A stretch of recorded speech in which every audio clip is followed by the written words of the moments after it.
Well, if it isn't all of my lovely sous chefs. Welcome back in, everybody, to the Dog Cooking Show, to the Dog Cooking Stream. I hope you're all having an incredible, lovely, beautiful Wednesday. Beautiful just like all of you. It's good to see every single one of you. Welcome on in. Hello, hello, hello. Everybody, good morning. Is everybody here? Is everybody listening? I want to hear a nice yes, chef from everybody watching today because we're going to need all of our energy today. And I'm really, really excited about today's stream. Hello to Shazio, hello to Patrice, hello to Jack, hello to Zenultra, hello to Duolingo, hello to Moonhum, hello to Tarina, hello to Space Mutt, hello to Laz. Welcome on in, my friends, and everybody else that I would have missed. Son of Ra, welcome on in as well. It's good to have all of you. I hope you're all having a really good Wednesday today. If you're watching this live, it is currently 5 p.m. EDT, as always, Wednesday, April 17th. Really quickly, guys, this Friday and this Sunday stream, they'll be at 6:30 p.m. EDT and not 5 p.m. Just want to get that out of the way. We stream every Wednesday, every Friday, every Sunday, usually at 5, but this weekend it'll just be a little bit pushed back. So just want to get that out of the way. I'm really, really excited for today's stream. I'm really excited to be able to talk about it. We have a lot of stuff that we actually need to get done today. Today might be a bit of a shorter stream. It might be a little bit of a simpler stream, but let's talk about what we're doing today, my friends. We will be doing a lovely, delicious cheddar drop biscuit, a cheddar cream drop biscuit that is. Kind of inspired by like a Red Lobster cheddar biscuit. And alongside that, guys, I'm going to be doing a really, really beautiful, delicious chicken cream soup. It's gonna have chicken, it's gonna have some cream, it's gonna have a bunch of vegetables inside, and we'll talk about that in just a second. And so, my friends, for the biscuits today, one of the key ingredients that you're going to need is a little bit of self-rising flour. Now, self-rising flour isn't actually just baking powder plus flour, even though that's something that people say that you can substitute it. This is a bit of a softer wheat that is typically used for self-rising flour, meaning it has a little bit less gluten, it's a little bit less tough, it's a little bit more tender of a dough. And so, if you absolutely have to, you can just use regular basic all-purpose flour, plus a little bit of baking powder as well. You can find the measurements for that online. But for best results, buying specified self-rising flour uses a softer type of wheat. And it's going to help give us a very nice, tender, delicious, soft biscuit and not something a little bit too chewy.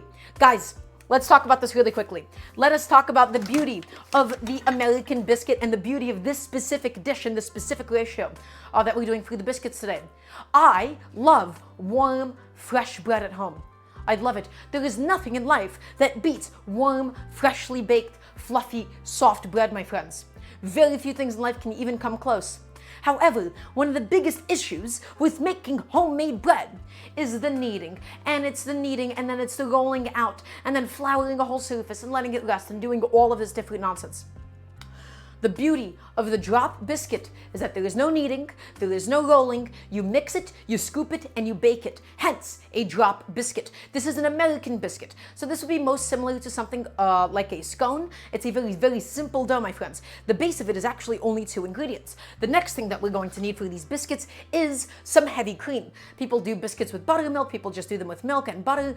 The reason why I specifically like heavy cream, again, we're only really using 2 main ingredients for this, which is the flour, as well as the heavy cream, and you need all of the fat. You need all of the fat from the heavy cream as well. And so my friends will be using some of this today. Okay, and then for the cheddar biscuits, my friends, we will be just barely folding in and mixing in some cheddar cheese. I have a nice little block of cheddar cheese I got from the deli, and we're just gonna be shredding it up and we'll be mixing it into the dough. And I'm just actually going to keep my heavy cream and my cheddar cheese cold because we're not going to need it for a while. Okay. So let's go ahead and let's talk about everything else that we're going to be doing today. So today is all about using up some existing leftovers. These are all vegetables that I had at home. I had this beautiful radish. I believe this is a daikon radish. I had some carrots. I had some onions. Is my headphone not charged? Whoa. Uh-oh, that's not good. And then, guys, I also have some chicken here. I have 2 chicken breasts, I have 2 chicken legs, and this is also going to be the base of our chicken stew for today. We broke down a whole carcass on Sunday. We used the bones to make a stock previously. We don't have any more additional chicken stock, but we'll be cooking down all of this chicken today, shredding it up, and that will be the base of today's soup. Okay, then let's talk about everything else that I have here.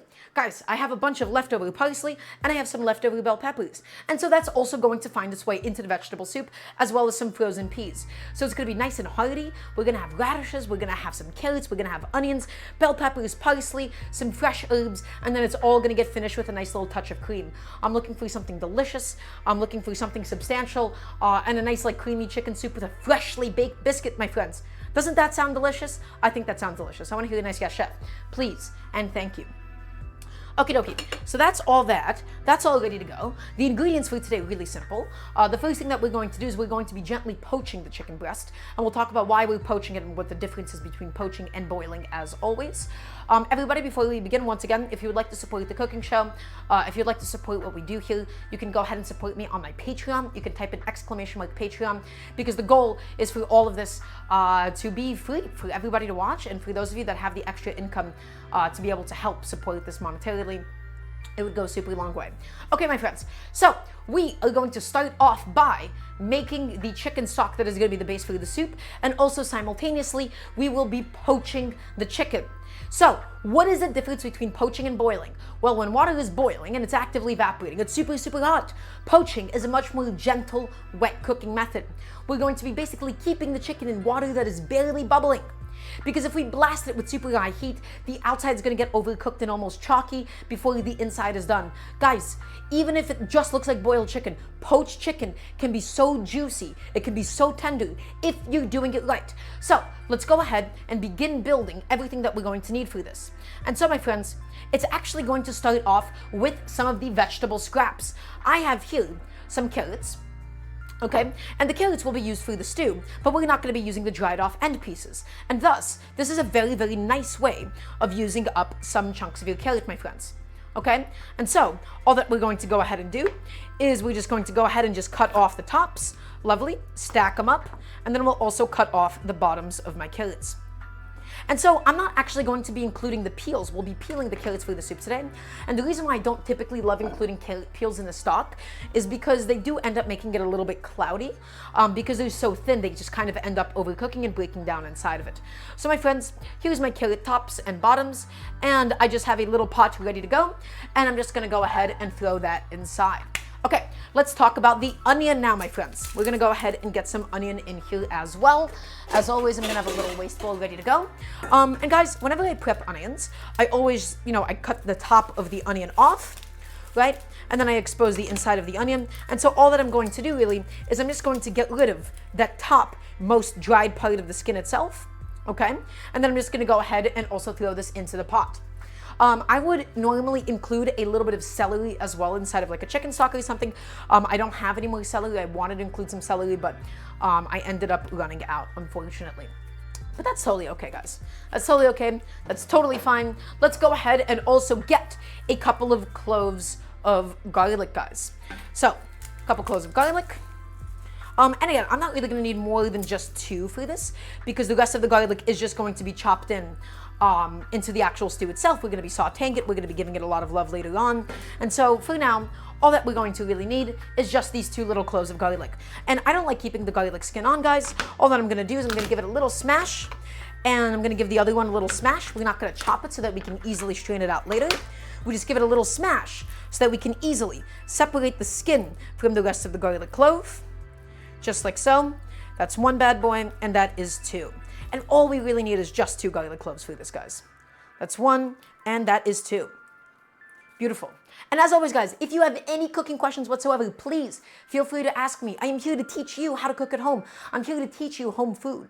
I'm not here to teach you novelties. I'm not here to teach you how to impress people. I'm here to teach you how to make the best possible home food that you can. So, 2 garlic cloves is going to go right inside. And guys, we're also going to go ahead and get some bay leaves in for that aroma, because you can't go wrong with bay leaves. Let's go ahead and get a few bay leaves. I think that's going to be more than enough for today. Perfect. Let's get those inside of the pot as well. Chef is motivating me to try food that I hate as a kid and now as an adult I love it. Still mad about it? Well, Jack, you know what? I'm happy to help you out. Chef, what are some other cheeses that might work with the biscuits? That's a really good question. You're really looking for other kinds of melting cheeses. So something like a pepper jack, a mozzarella might be like a little too flavorless. So try to get any cheeses that you think are both like flavorful and something that's nice and meltable. Like a smoked provolone would be good, a Gouda.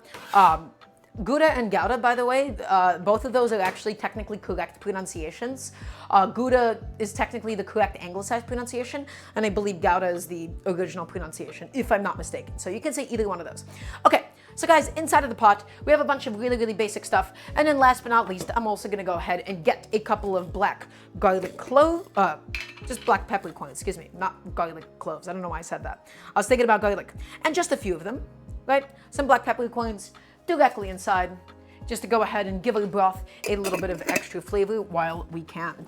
And so guys, all that we're going to do now is we're going to add in the chicken, and then we're going to cover it with water and let it gently poach. And we'll talk about exactly why we're doing this, why are we poaching the chicken, and what are we actually getting out of this kind of a process. And this is a really nice way of using up some vegetable scraps, guys. We're making a chicken stock here, basically, right? It's gonna be a really light chicken stock. We might fortify it with some powdered chicken bouillon if I feel like it's too bland, but that's okay.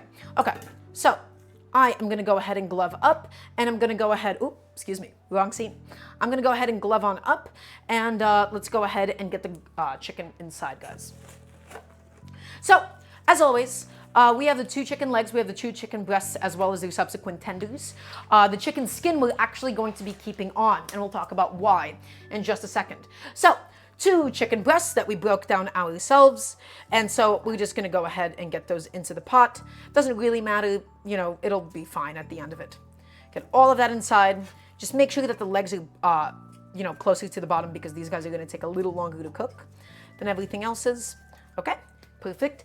And I'm just gonna go ahead and make sure that everything is we need to make sure that everything is generously covered in water. We don't want any chicken skin exposed whatsoever. No chicken skin exposed, and you need to also account for some evaporation, my friends. Account for some evaporation, get some extra water in there.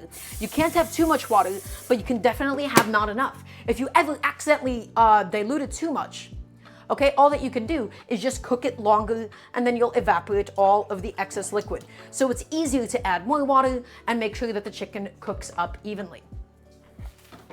Okay, and all that I'm gonna do now, guys, is I'm gonna go ahead and take this and turn this on to a medium heat. This is not going to be the most you know, flavorful chicken stock because we're not using other bones. It's just gonna be really, really simple. What does kefir taste like? It tastes like Greek yogurt. Jack. So is it just water in the vegetable bit so far? Yes, it is too, Rita. So everybody, let's talk about this really quickly. This is a very, very nice way of getting some additional stocks, getting some additional flavor, even if you don't actually have chicken bones. Normally I make my chicken stocks out of chicken carcasses. I normally make them out of chicken wings, or like chicken feet or something. But even with this, we can gently cook it in this liquid. We'll be using all of that liquid still. So it's really, really functional and we're not wasting anything. So let's talk about the method of poaching, my friends. What is the difference between poaching versus boiling? As the name may suggest, boiling is done in boiling water, bubbles bursting up until the surface, and it's a super hot, super aggressive cooking method. Chat, I need you all to tap in. I need to hear a nice yes chef from everybody watching right now. I need to hear a yes chef, please and thank you. Because this is important, and I need to make sure that all of you understand this. We do not boil the chicken. We don't boil it, we poach it. And there is a difference. By poaching it, by keeping it just under a bubble, we cook it really gently and really slowly. If we were to attack that poor chicken with boiling liquid, my friends, you are going to get the chalky chicken salads of your Midwest youth. The dry, chalky, crumbling chicken on the outside. By cooking it slowly, by cooking it gently. Water can be so gentle as long as you do not overheat it.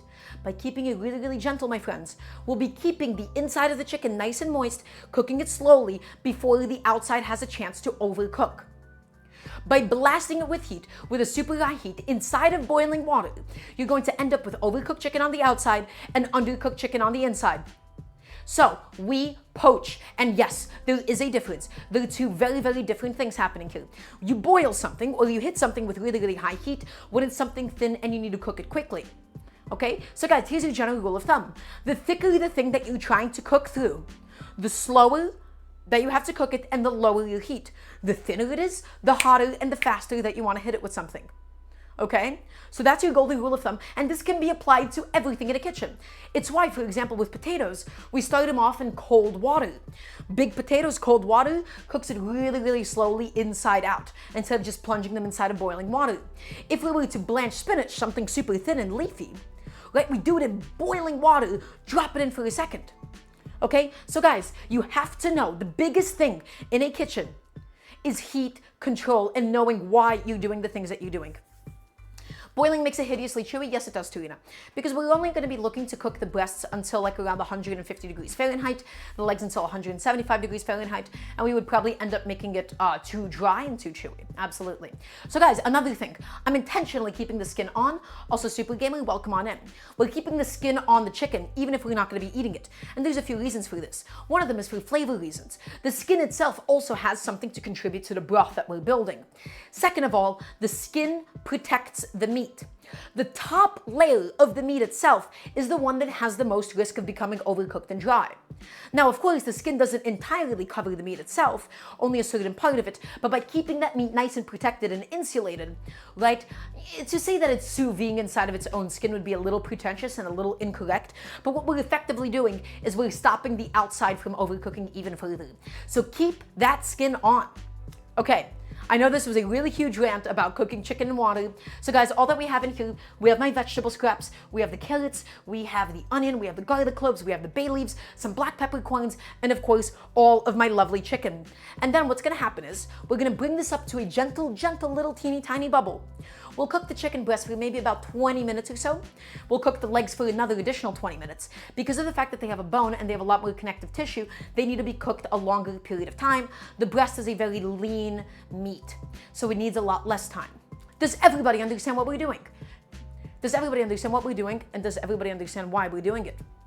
Okay, this headphone did not charge correctly for some reason, and I'm a little concerned about it. So I'm gonna only have music in one ear today, which kind of sucks, but that's okay. So we have a lot of other things that we can do in the meantime. Guys, we're also going to be including a little bit of parsley in today's soup, specifically in today's stock. Okay, also Jack, thank you for the reminder to hydrate. So let's talk about the parsley for just a second. Guys, the goal of today's stream is not just to make the cheddar biscuits, but it's also to get rid of a lot of different leftovers. And so today, I had a lot of this leftover parsley that I wanted to get rid of. So normally, I do discard the parsley stems because I'm not too crazy about the texture oftentimes. However, today, we'll actually be keeping the parsley stems, and we'll be putting the parsley stems inside of the stock itself for the last few minutes. The parsley, to actually get it to infuse inside of the stock, is only going to take a few minutes. Question, are you vegetarian or do you eat meat? Tesso, I am not a vegetarian, I'm afraid. Although, at some point in my life, I would like to be vegan. Would you guys like to know about my philosophy on being vegan and vegetarian and so forth? Would you guys like to know what I think about it? Okay. We'll talk about that in a second. So guys, here's what we're gonna do. We're not actually going to be discarding the parsley stems today. We're going to be keeping all of the parsley stems, and we'll just be finishing the stock with it in the last few minutes of its cook time. Okay, and then we'll be pulling it out and straining it. So all the parsley stems I'm keeping for today. And let's just go through it all and pick it and pluck it, and the leaves will be used for both garnish, and they'll be added in towards the end of the soup itself. The goal of today, my friends, was to use up all of my existing vegetables. These were all vegetables, this was all protein that I already had sitting inside of my fridge. Okay, so guys, let me talk to you about my philosophy with animal husbandry in general and being vegan and being vegetarian. And here's my genuine beliefs. And it might be a little bit hypocritical at first, but let me get to something. So, I do not believe that killing animals for food is necessarily wrong, because it's a very natural practice that existed. It's something that almost every single culture has done independently, right? It's something that people have done to survive for a very long time. I do not believe in the practice of hunting actually being at all unethical. I believe in animal husbandry being unethical. I believe in the entire idea, the entire concept of we're going to create animals. We're going to have them breed with each other. We're going to keep them just to exploit them, take advantage of them, and to kill them. Specifically in, taking their milk, taking their eggs, and then, slaughtering them at some point or another. I consider that entire process to be unethical. I think the very act of animal husbandry is unethical. And so, we could talk about like factory farming and whatnot, but I also think like, good organic farms and whatnot. At the end of the day, at its core, the very process of raising animals and having them be born and creating life only to take advantage of it, I consider that to be innately unethical. So in an ideal world, in an ideal system, what would happen is we would be eating significantly less meat. We'd be eating almost no dairy whatsoever. And the kind of meat that we would be eating would be, ethically and sustainably hunted. It would be hunted, and it would be animals that were not specifically bred to be hunted and killed, right? And so that is the sort of future that I envision, and that is sort of the way that I would like to eat in the future. There's a very, very big problem with this at the moment, though, which is to eat hunted and foraged things. It's really, really expensive unless you're going out of your way to do it yourself. To buy hunted venison and, to buy hunted bison and whatnot, not to mention like the population's already pretty decimated, it's incredibly expensive. And so I think that at the moment, I could theoretically go completely vegan and not eat any, animal products whatsoever, but I feel like I have other priorities at the moment, and I do happen to like it a little bit too much. So I'm extremely hypocritical in that sense, right? Because I've already just explained how I think all animal husbandry practices are unethical. And yet, here I am still buying chicken because that's what I still like to do. So it's not great, right? It's a very incomplete philosophy that I have. And so I would like to be better about it someday. At some point in my life, I would really, truly like to be able to embrace the kinds of things I'm talking about here. And so, I don't believe in, not killing animals for food or anything. I just believe in hunting and foraging as being the only ethical practice of such, because you're not specifically creating the life just to kill it. Okay, Klaus Ara. So I hope that answers your question if I'm a vegetarian or vegan or not. Guys, if you have any questions about it, I'll be also happy to answer it. Chef, does searing the chicken before adding it to the stew, does it add more flavor? And the answer is it does. However, there is a bit of a thing to consider here. And it is that with aggressive cooking methods like searing something, we do end up really aggressively cooking the outside of the chicken itself.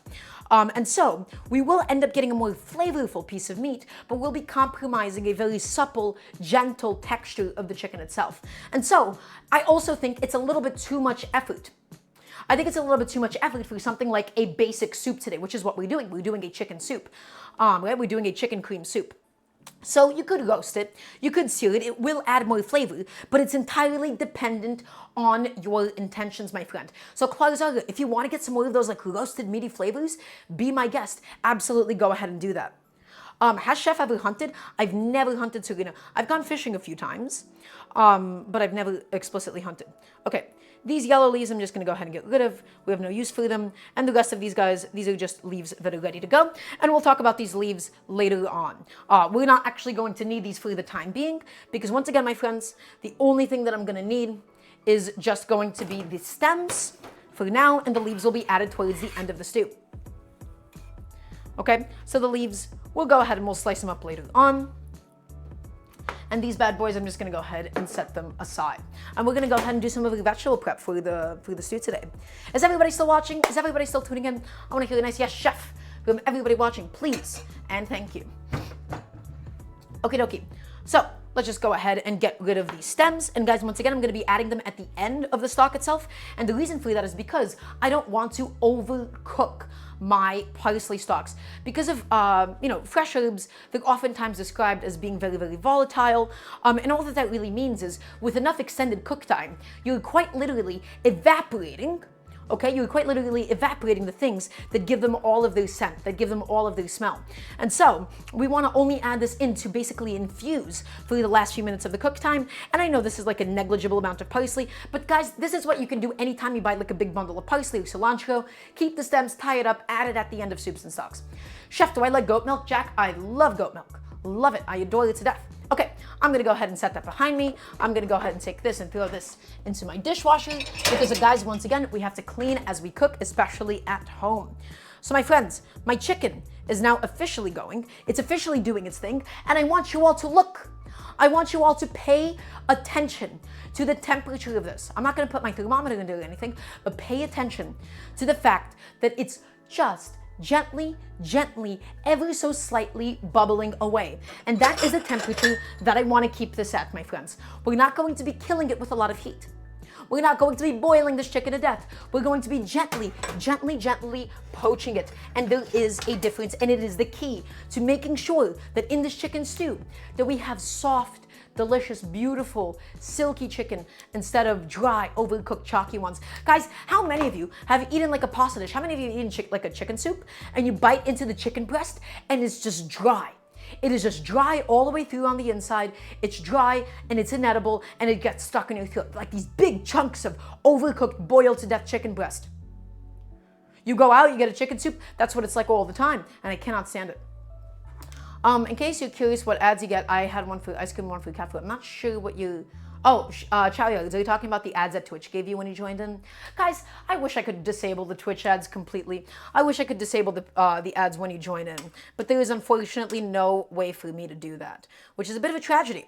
Okay, guys, also something that we can do, if you'd really like to, we can start skimming some of this chicken stock. And so what I have here is I have like the super teeny tiny baby strainer to do this with. This is a very nice tool to do this. This has to do with like mouthfeel and then also, you know, actually making your chicken stock look pretty and golden. It's not super essential. You don't have to do this, but if you would like to, let me show you the way to do this, guys.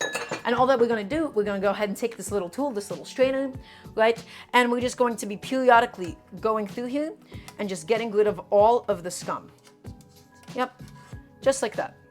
Just going through it and taking care of all the scum. Sometimes you get a peppercorn or two. That's totally okay. Just take it and clean up your stock as you're going. And again, this isn't entirely necessary, especially guys. We're making a chicken soup today. It's just something to make it a little bit nicer. And also, as always, because why not? We have a delivery in the middle of the stream. Okay, one of these days, I gotta tell them to like stop ringing the doorbell whenever that happens.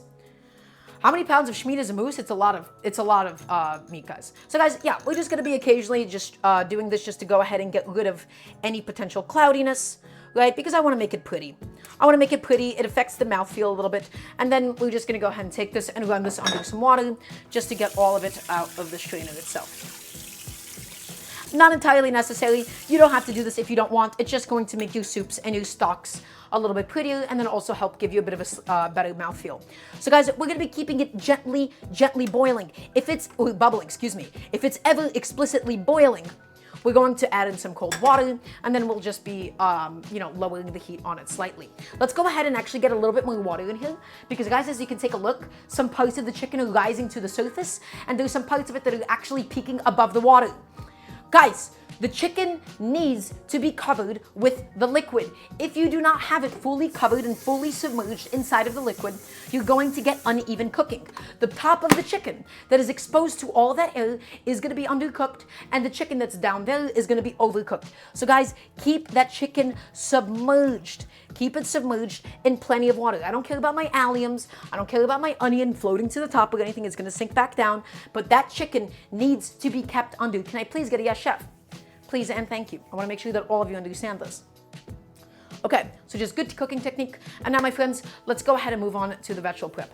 Do we need to not move the chicken? You can move it occasionally. We're going to be flipping it occasionally just to be sure, but it's not really essential like that. Okay, let's go ahead and go back on over to my cutting board. And let's talk about some of the vegetables that we'll be using for today. And it will be starting off with some carrots. Guys, it's a chicken soup, you gotta have some carrots. I had these lying around inside of my fridge. The best way to do this kind of food is to use the vegetables that you already have. I love having root vegetables. They just last in my fridge for so long. So let's go ahead and get them nice and peeled. As always, my friends, if you do not have a sharp peeler, throw away your dull one and buy a new one.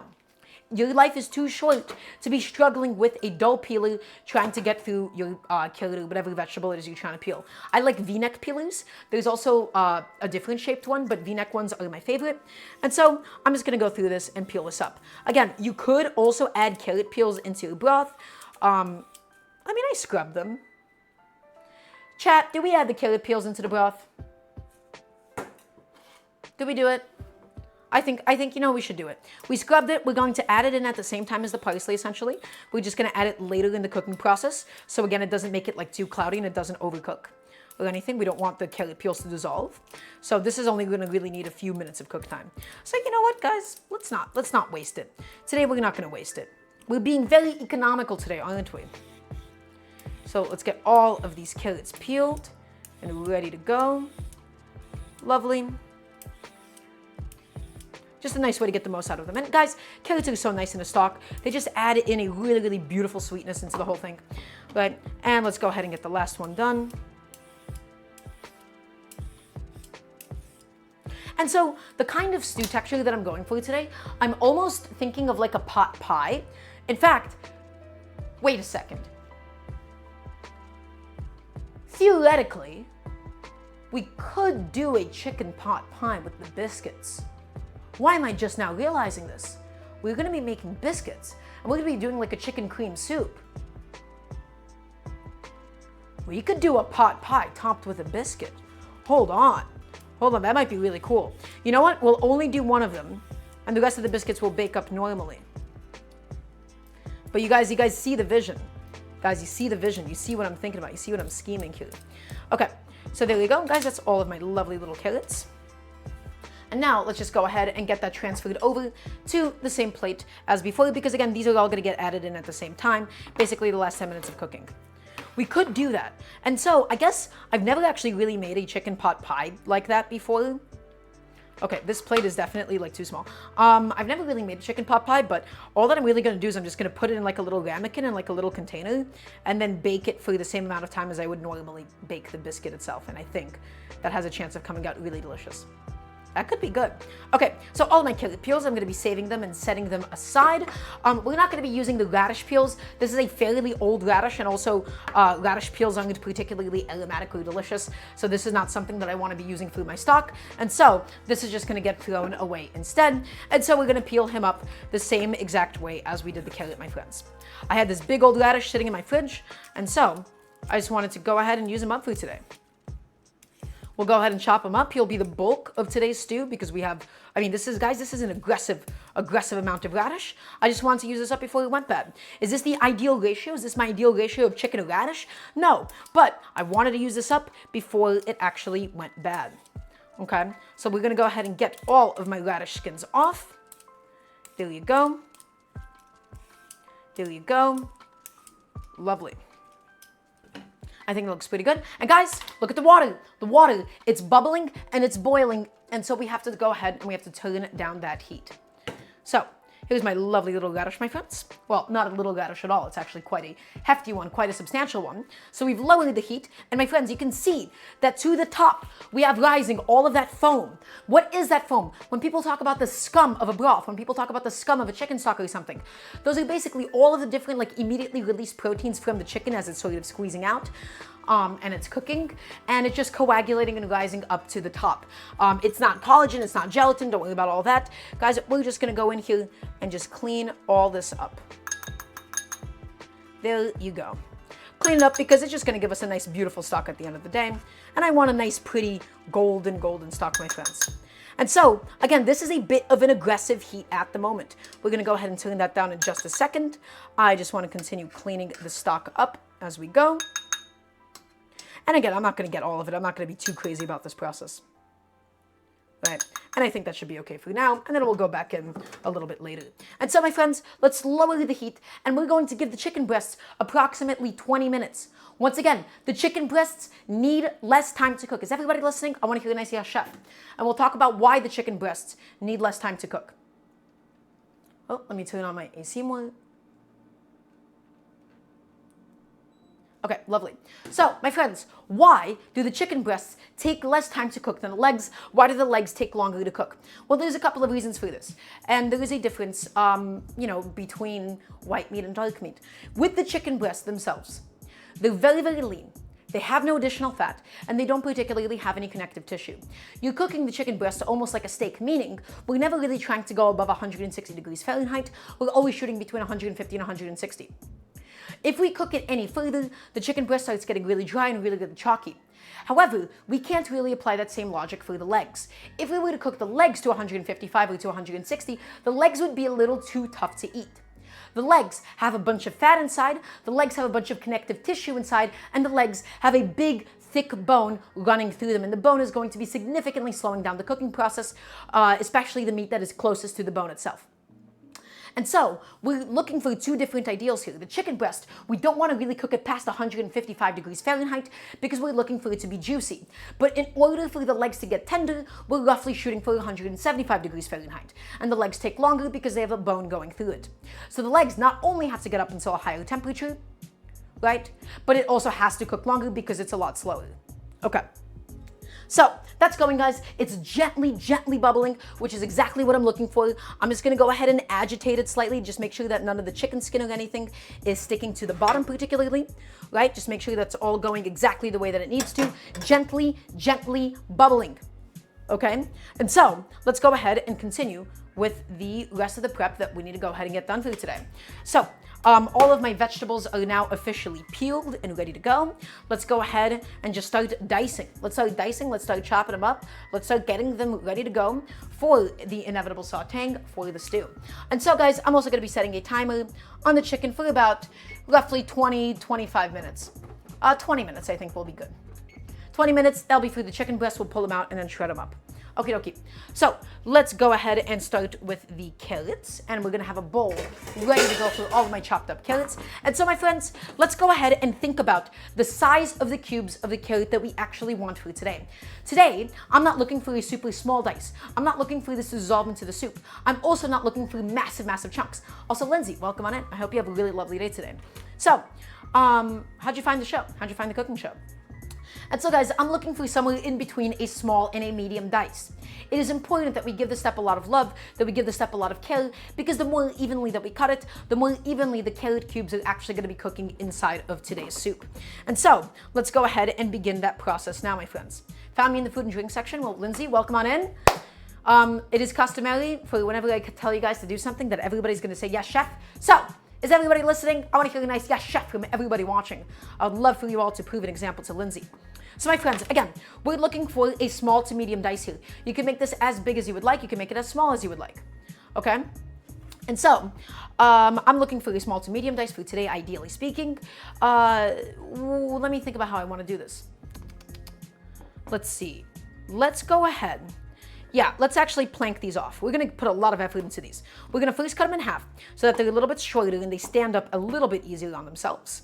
And then all that we're going to do, my friends, is we're going to slice it down. We don't chop it. If you chop it, your knife will cleave out and you'll get a slightly thin piece. In order to get nice, even planks, you have to slice all the way down, my friends. Okay, so we slice it and we slice it and we slice it all the way down like so. And that way, we get perfectly flat planks. What are we making? Lindsay, you can type in !menu to see what we're making today. But we're doing some cheddar cream biscuits and we're also doing a chicken cream vegetable stew. Okay, and let's go ahead and do the same with this one, guys. Just slice him all the way down and slice. Again, the key is slicing, because if you do too much vertical force, you get these little thin scrappy pieces, and this guy I'm actually just gonna set aside for the stock in that case. Okay, so that's how we get the planks. Let's go ahead and continue this process, my friends. So there you go. Take that bad boy and slice him. Slice, slice, slice, slice, slice, using the full length of your knife. Slice, slice, slice, slice, slice, using the full length of your knife, and slice using the full length of your knife. Lovely. Get a bunch of little planks. And let's do the same thing with this one. There is no space between that and many, but you already got it, Lindsay. You got it. Also, Annie, welcome on in. Lovely to have you today. So let's go ahead and slice that, and let's go ahead and slice that. Beautiful. And we got one last one to do, my friends. Okay, and then we're going to go ahead and get a nice small to medium dice on these bad boys. I could probably have done one more carrot, but that's okay. I don't really care that much. Okay, and let's go ahead and do this. Vashre, whoa, Juzol, thank you so much for the 5 gifted subs. Everybody, welcome on in. Hello, hello, hello. Welcome to the cooking show. Hope you're all having a beautiful day today. It's good to have all of you. My friends, today we're doing everything from scratch, as always. I'm here to teach you how to cook at home. Welcome. It's lovely to have all of you. So, guys, this is the best cooking show on Twitch, the one and only. welcome on in. Today, if you would like to see what we're doing, you can type in !menu. We're going to be doing some cheddar cream drop biscuits.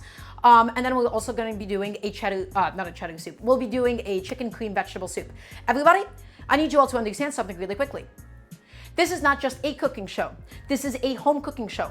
I'm here to teach you how to cook. I'm here to teach you how to cook at home. I'm here to teach you how to cook economically and still make something really delicious. And I'm here to make you understand food. Also, two dads kissing. Thank you so much for the sub. Hope you're having a beautiful day today. So, guys, you're here. I want you all to ask me any and all, at any point, any cooking questions that you may have. So at the moment, let's do a little recap. At the moment, guys, this is not boiling chicken. This is poaching chicken, and there is a difference. We are gently cooking it on a very moderate to low heat. When you boil chicken in boiling aggressive water, you overcook the outside of the meat before the inside of it actually gets done. We're gently poaching 2 chicken legs and 2 chicken breasts. Okay, and we're looking to get this chicken stock nice and developed. We have some vegetable scraps, my onion top, I have some carrots inside, I have some black peppercorns, I have some garlic, and I have some bay leaves. And then later on, we'll be adding in some carrot peels, and we'll be adding in some parsley stems as well, and that's gonna be the base, okay?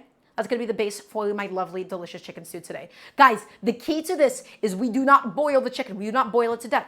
We cook the chicken breast in total in this simmering, gentle water for about 20 minutes in total, and the legs a little bit longer. We'll take it out, we'll shred it, we'll chop it up, we'll make it delicious. Okay, my friends? So let's go ahead and continue with all of the vegetable prep, and then we'll be doing some cheddar biscuits. We'll talk about why we're doing cheddar biscuits, actually. Guys, let me tell you something right now. One of the best things in life is a freshly baked piece of bread. Fresh, soft, warm, right out of the oven, amazing, incredible. However, there is a really huge problem here. Making bread is not particularly convenient in a home setting. Also, ciao, Yari, thank you so much for the gifted subs. Thank you, thank you. So, guys, making bread at home is an absolute headache. But let me tell you something right now. I hate kneading things. I hate kneading dough. I hate flouring a work surface, making my table all dirty just to roll out one little thing of bread. We're making drop biscuits today, my friends. We're making drop biscuits. There is no kneading. There is no leavening. There is no rolling out. You mix it, and then you scoop it, and then you layer it inside of a sheet tray. And that's all that it actually takes. The best way to get freshly homemade bread is to get into the habit of making drop biscuits, and we'll be doing those later today. Can I please get a yes, chef, from everybody watching? Drop biscuits is how you achieve that delicious homemade bread, my friends. That's how you do it. It's easy, it's accessible inside of a home setting, and we'll be stuffing ours today with cheddar cheese. It's a blank canvas. There is so much potential for it. Okay, so we're continuing with the carrots. Guys, again, we don't chop. Look what happens when you chop. Ready? We start from here. I want you all to take a look. Chop, and look at that. It slid off. It slid off. And that's because of the fact that we chopped it and it cleaved it like an axe. Guys, the goal is to slice it. Use the full length of your knife. By slicing it, look at what we get. We get beautiful planks. You need a nice sharp knife, and you don't need to just use vertical force all the way down. You need to slice, my friends. It is essential for something like this. So we slice it all the way through, and now we have all of these lovely little planks of carrots. And so, again, I'm looking for a small to medium dice, not something so small that it disappears inside of my soup, right? But not something so big that I get like massive chunks of carrot, okay? And so I'm gonna go ahead and, yeah, let's do that. Let's cut them up into little batons. I think something like this, and then we'll cube it up. There's a very specific food memory I have, which is growing up, I ate like a lot of like Campbell's like chicken soup, and it had like these little super tiny cubes of carrot. And so as a result, I've become like, that has become my taste, which is I love like super tiny cubes of carrot inside of soups, you know. But again, not so small that it completely like dissolves and breaks down, but just small and firm enough that you get like these little delicious nuggets of carrot inside. I don't know why, but I just have that very, very strong association. I guess whenever I was sick, I would specifically want like chicken and stars or a Campbell's chicken soup, and that is the carrot that I always think about. And so it's a very comforting thought to me. Okay, my friends. So again, we're just cutting up into batons, and then we'll go ahead and cube it up. Do you guys know what I'm talking about? Do you guys know the texture that I'm talking about? Chef is just flexing its knife. Yeah. Oh, I am. It's a good knife that I have here. Okay, there you go. But yeah, it is also for that reason that I'm not, you know, I'm not crazy about like round carrots. Right? I'm not crazy about round chunks of carrot. Okay, and there you go. And a couple more. You sick right now? I'm sorry to hear, Kesha. I hope you feel better soon. But the radishes that we'll be doing, it's going to be in much bigger cubes because those, we don't want them to be too small at all.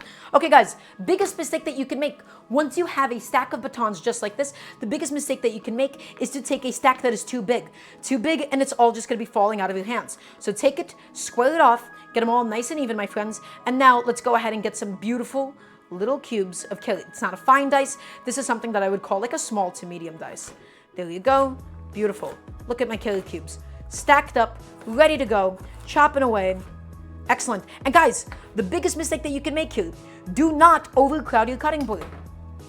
If it's ever overcrowded and we have a pile, look at my cutting board. Just take your bench scraper. If you don't own a bench scraper, you're making a mistake. Take it, scoop it up, and put it into your bowl so that you don't accidentally go over it twice, guys. I don't have a massive butcher block. I don't have a restaurant-sized massive plastic cutting board. So clean as you go. Keep your station organized, my friends. Keep it organized and get it done. So let's go ahead. Let's get the next pile of carrots ready. I can probably fit in a couple more. Lovely. And let's go ahead and get some cubes. Beautiful. Does anybody have any questions about this process, about what we're making today, or any cooking questions in general? Remember, I'm here to teach you all how to cook. I'm here to teach you how to cook no matter your skill set, and there's no such thing as a bad question. So guys, yeah, cleaning as you cook is the best way to fall, well, not doing that, excuse me, is the best way to fall out of love of cooking. So my dishwasher was empty, my sink was empty and clean before we began, okay? And now we're just able to take it nice and slow. We're not juggling doing dishes at the same time. We're just putting stuff away as we go, my friends. So all of these lovely cubes of carrot, and we got one more little pile to go through. There you go. Look at that. Look at my lovely carrots. Gorgeous. And we got one last one to do. Let's take them and let's go ahead and stack them up. But yes, guys, everything I want to emphasize here is how to cook at home. We're not throwing around a million different pots and pans. We're keeping our stations organized, guys. We're keeping it all organized. Okay, beautiful. And that's that. And let's go ahead and do the next one. Nice little cubes. Also, thank you guys for the hype train. That's right. Perfect little cubes. That's right. All the way through, my friends, all the way through, all the way through. And it's okay if we have some inconsistent pieces, but again, we're putting in some love, we're putting in some care and affection into this. It's nice to get nice consistent pieces. They also cook evenly, so we don't have to worry about some carrots being raw, we don't have to worry about some being overcooked. All right, and that's all of my carrots done. And now let's go ahead and do the onions inside of the same bowl. We're doing the onions inside of the same bowl because they're going to be sauteing at the same time as well. And we'll be going through the process of why we're sauteing it to begin with. Guys, I don't mess around with the sweating nonsense. I don't mess around with recipes that say saute your carrots and onions for 2 minutes. We're going to be properly, thoroughly sauteing them until they get nice and sweet and delicious. Okay, and let's just go ahead and cut this onion in half. We're keeping it attached by the root end. Let's go ahead and take my waste bowl. And I'm just going to be peeling up my onion. I'm not using a sweet onion here. I'm not using any expensive onions, guys. I'm using quite literally the cheapest onion that I've had available to me, which is, of course, the Spanish onion. So let's go ahead and peel that off. And let's peel off the next one. Over time, guys, onions are also getting like incredibly expensive. Spanish onions, the cheapest ones for me, 90 cents a pound. If you're thinking about the fact that each onion, right, is almost like an entire pound, especially because of how big American onions are, onions are not getting cheap at all. Sweet onions, $1.50 for me, and I live in New York, right, and my neighborhood isn't particularly expensive, and that's how much it costs you. It might not sound like a lot, but there was a time when 89 cents for an onion would have been unheard of. Okay, guys, so we're going to be doing the patented, the one and only, well, it's not patented, I didn't invent it, but I did name it, the onion fan method. So we keep it attached by the root. Okay, my friends? And so we're going to be doing a slightly bigger dice than the carrots because the onions, they tend to shrink up a little bit.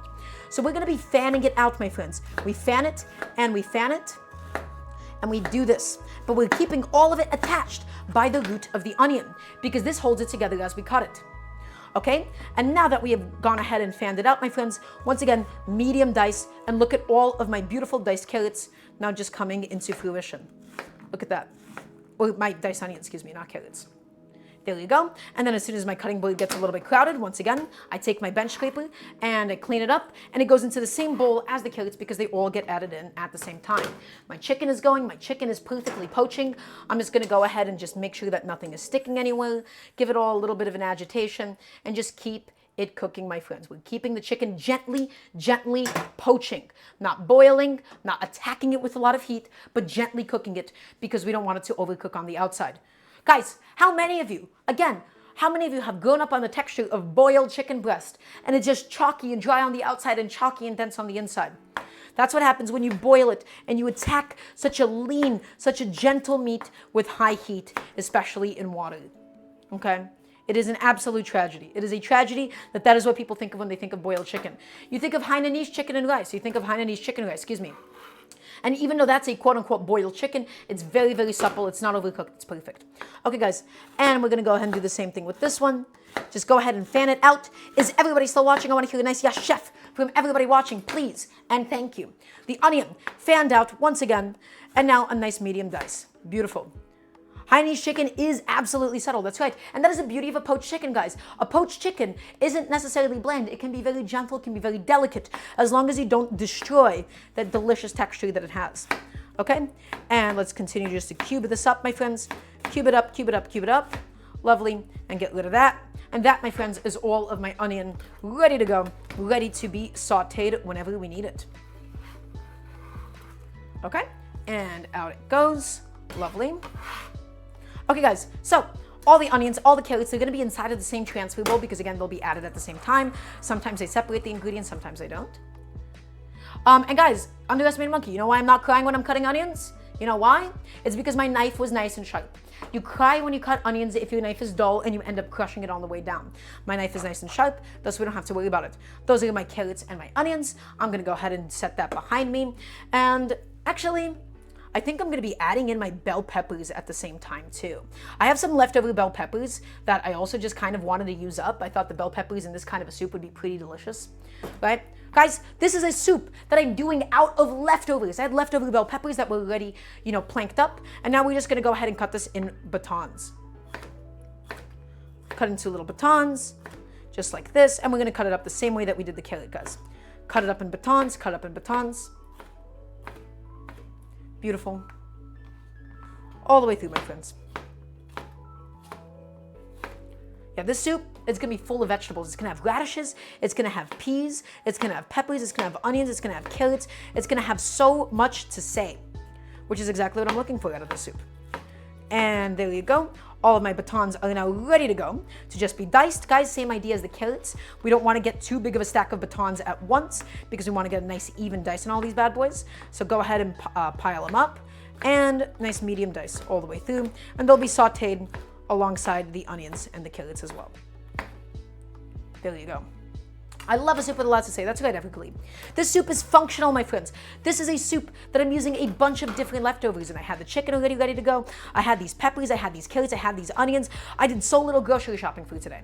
Okay, all that I really had to buy for today was the heavy cream and the cheddar cheese. And that is what home cooking is supposed to be. Home cooking is supposed to be looking at the kinds of things that you have in the fridge and having basically, you want to have like a mental index of here's all the different kinds of ways that I can use this type of produce. How can I cook it? What can I do with it? How can I transform it? Chef, can I ask an ADHD question? Sure, Turina. Hit me, what's up? What do you have in mind? Also, Mamba Basa, welcome on in. How'd you find the cooking show? Okay, guys, let's go ahead and take these bell peppers once again.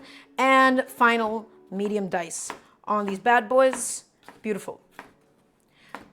When shopping for groceries, we have a big, well-thought-out list before we leave. So, Tarina, you need to understand that whenever I shop for groceries, I shop for groceries 3 times a week because I do my cooking stream planning, and then the next day I do my grocery shopping. And so, I do have a very specific list, and then sometimes I ask my butcher if he has anything good. I just go in there and I see if there is anything that looks exceptionally good that I feel creatively inspired, and then I buy that. But I do have a very big, well-thought-out list. So I do a little bit of both, Tarina. I do a little bit of both. Came in through Vosh. Well, welcome on in, Mababasa. This is the best cooking show on Twitch. It's lovely to have you. Okay, guys, so the chicken, again, it's gently cooking, it's gently poaching. I'm going to give that an additional 5 minutes, so 8 more minutes of cook time total. And then we'll keep the chicken legs cooking. The chicken breasts take the least amount of time. The chicken breasts don't have any connective tissue. They don't have any bones. We're really only looking to cook it until 150 degrees Fahrenheit. I'm not going to go through the effort of, putting a temperature probe in there and doing all of that. I think that's absolutely unnecessary for something like this. Okay, guys, let's go ahead and then also begin to process up Mr. Daikon Radish. Let's go ahead and get him ready for the soup today. Okay, and the soup, ooh, it might be a little radish heavy today. Today we might be sort of risking having too many radishes. I had this daikon sitting in my fridge and I wanted to go ahead and use it up for today. Let's just go ahead and have a little taste of it just to make sure it's still good.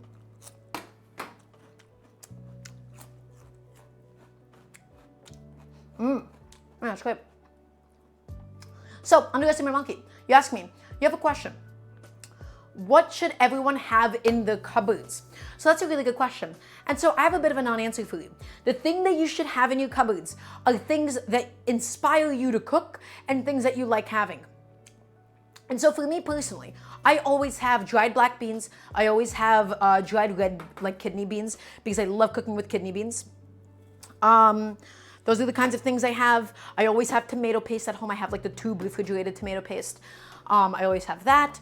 I always have some sort of pasta. I really like ziti and penne, right? Because spaghetti, I don't do that often, but I love ziti and penne because it just bakes up so well.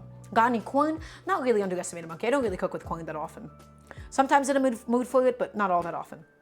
Okay, this radish is a little bit old. It's not the best, but we're gonna go ahead and make do, my friends, because guess what? Country girls make do. So, all that we're going to do is we're going to go ahead and cut this up like this. And I'm looking for these to be in fairly moderate chunks. I'm not looking for the radish portion to really get overcooked. Okay, so medium to large chunks of radish is what I'm going for today. And these will purely just be boiled, okay, inside of the stew itself. They'll just be finished in the stew. So I'm just going to go ahead and cut them up and cut them up and cut them up and cut them up. Do I have a website where we put your recipes on? So Mambabasa, I don't teach any recipes. Everything that I do here is purely technique and theory. I teach people how to cook at home. Because teaching somebody a recipe, right, especially if somebody's a bit of a newer cook, is like teaching a brand new musician sheet music. That's not how you actually understand food. That's not how you understand music. And so, I'll teach you how to read it, of course, but I'm here to teach you techniques. And so, Mambabasa, the best thing that you can do is just ask me any questions that you may have. Because nothing here is a recipe. Everything here is improvised from the things I have, and then I do a bit of planning. I've never worked with daikon radish. Is that your regular radish? I don't work with daikon that often. I usually have like the baby radishes. Those are my go-to. But radishes in general, they do kind of just tend to cook the same. They taste quite similar when they cook. They look different. And in the raw state, some of them are sweeter and some of them are a little bit more pungent. But yes, I encourage anybody here to ask me any and all cooking questions whatsoever, because my goal is to make everybody here a better home cook. So let's go ahead and get all these radishes onto my plate once again. We're getting all the vegetable prep done. Guys, this is a concept called mise en place. You want to have everything ready to go so that you're not sauteing and then rushing back to your cutting board and then chopping something and then you burn something accidentally. Guys, you want to have things ready to go for you. Is that clear? Can I please get a yes, chef? Please and thank you. You need it ready to go before you're ready to use it, okay? That's one of the most important things that I can teach anybody when it comes to actually cooking. Okay, and let's get all of that in there. Beautiful. And then finally, my last little bit of radish. It's a lot of radish. It's an aggressive amount of radish. But my goal was to use it up without throwing it away, and guess what? We will be doing just that. All of that radish has now been properly cubed. It's all ready to go. And the radish is going to get like a little bit sweeter. I'm not looking to just overcook it to death. I don't want this radish to become mush. Okay, and that is all done. Lovely. Okay, so the other things that we need to do are going to be the garlic and the parsley, just so that we have something to do while that's going. I think I'm going to actually start sauteing my onions and carrots. Do I watch anime? And if yes, what was the last one that you watched, Chef? So Jack, I'm currently going through Nichijou with Natalie. I do watch anime. I'm just very critical of it because I think most anime is a lot of industry garbage that's just kind of pushed out. Like anything that's like seasonal is not great. And that's not because, oh, I hate mainstream things. It's just that I hate big industry things. Big industry things are not done with integrity. Okay, excuse me. So my friends, we have all of this chicken going. It's still gently poaching. You can see the beautiful golden color that the stock is slowly but surely getting. It's getting there. It's going to be incredible. Okay. And now we're going to go ahead and just transfer that over to the other burner in the meantime, because I want to go ahead and focus up on my my vegetables. I want to actually go ahead and focus up on my stew. Okay. But it's not that I'm admitting that I hate mainstream things for being mainstream. You know what I mean? You know what I mean? You're provoking me. Chef, is there a notable difference between dried beans versus canned beans?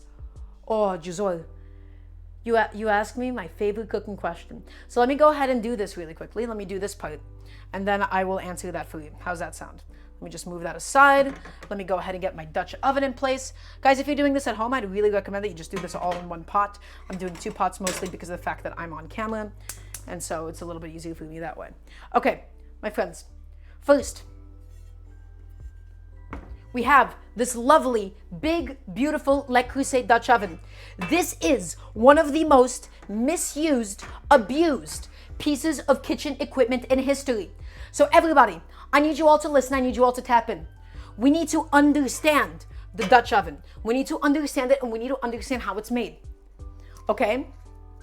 And so, this is a rant that I do all the time whenever I cook in one, because this continues to be not understood by a lot of people. So, what is an enamel Dutch oven? What is an enamel Dutch oven? An enamel Dutch oven, you have this big cast iron, big pot, right? It's a big cast iron pot, and it's enameled with this glass nonstick coating. And so, people do a lot of things to it that you should not be doing. Everybody, people say that this is supposed to be nonstick, and then they heat it up and they put something on and it sticks. Why does that happen?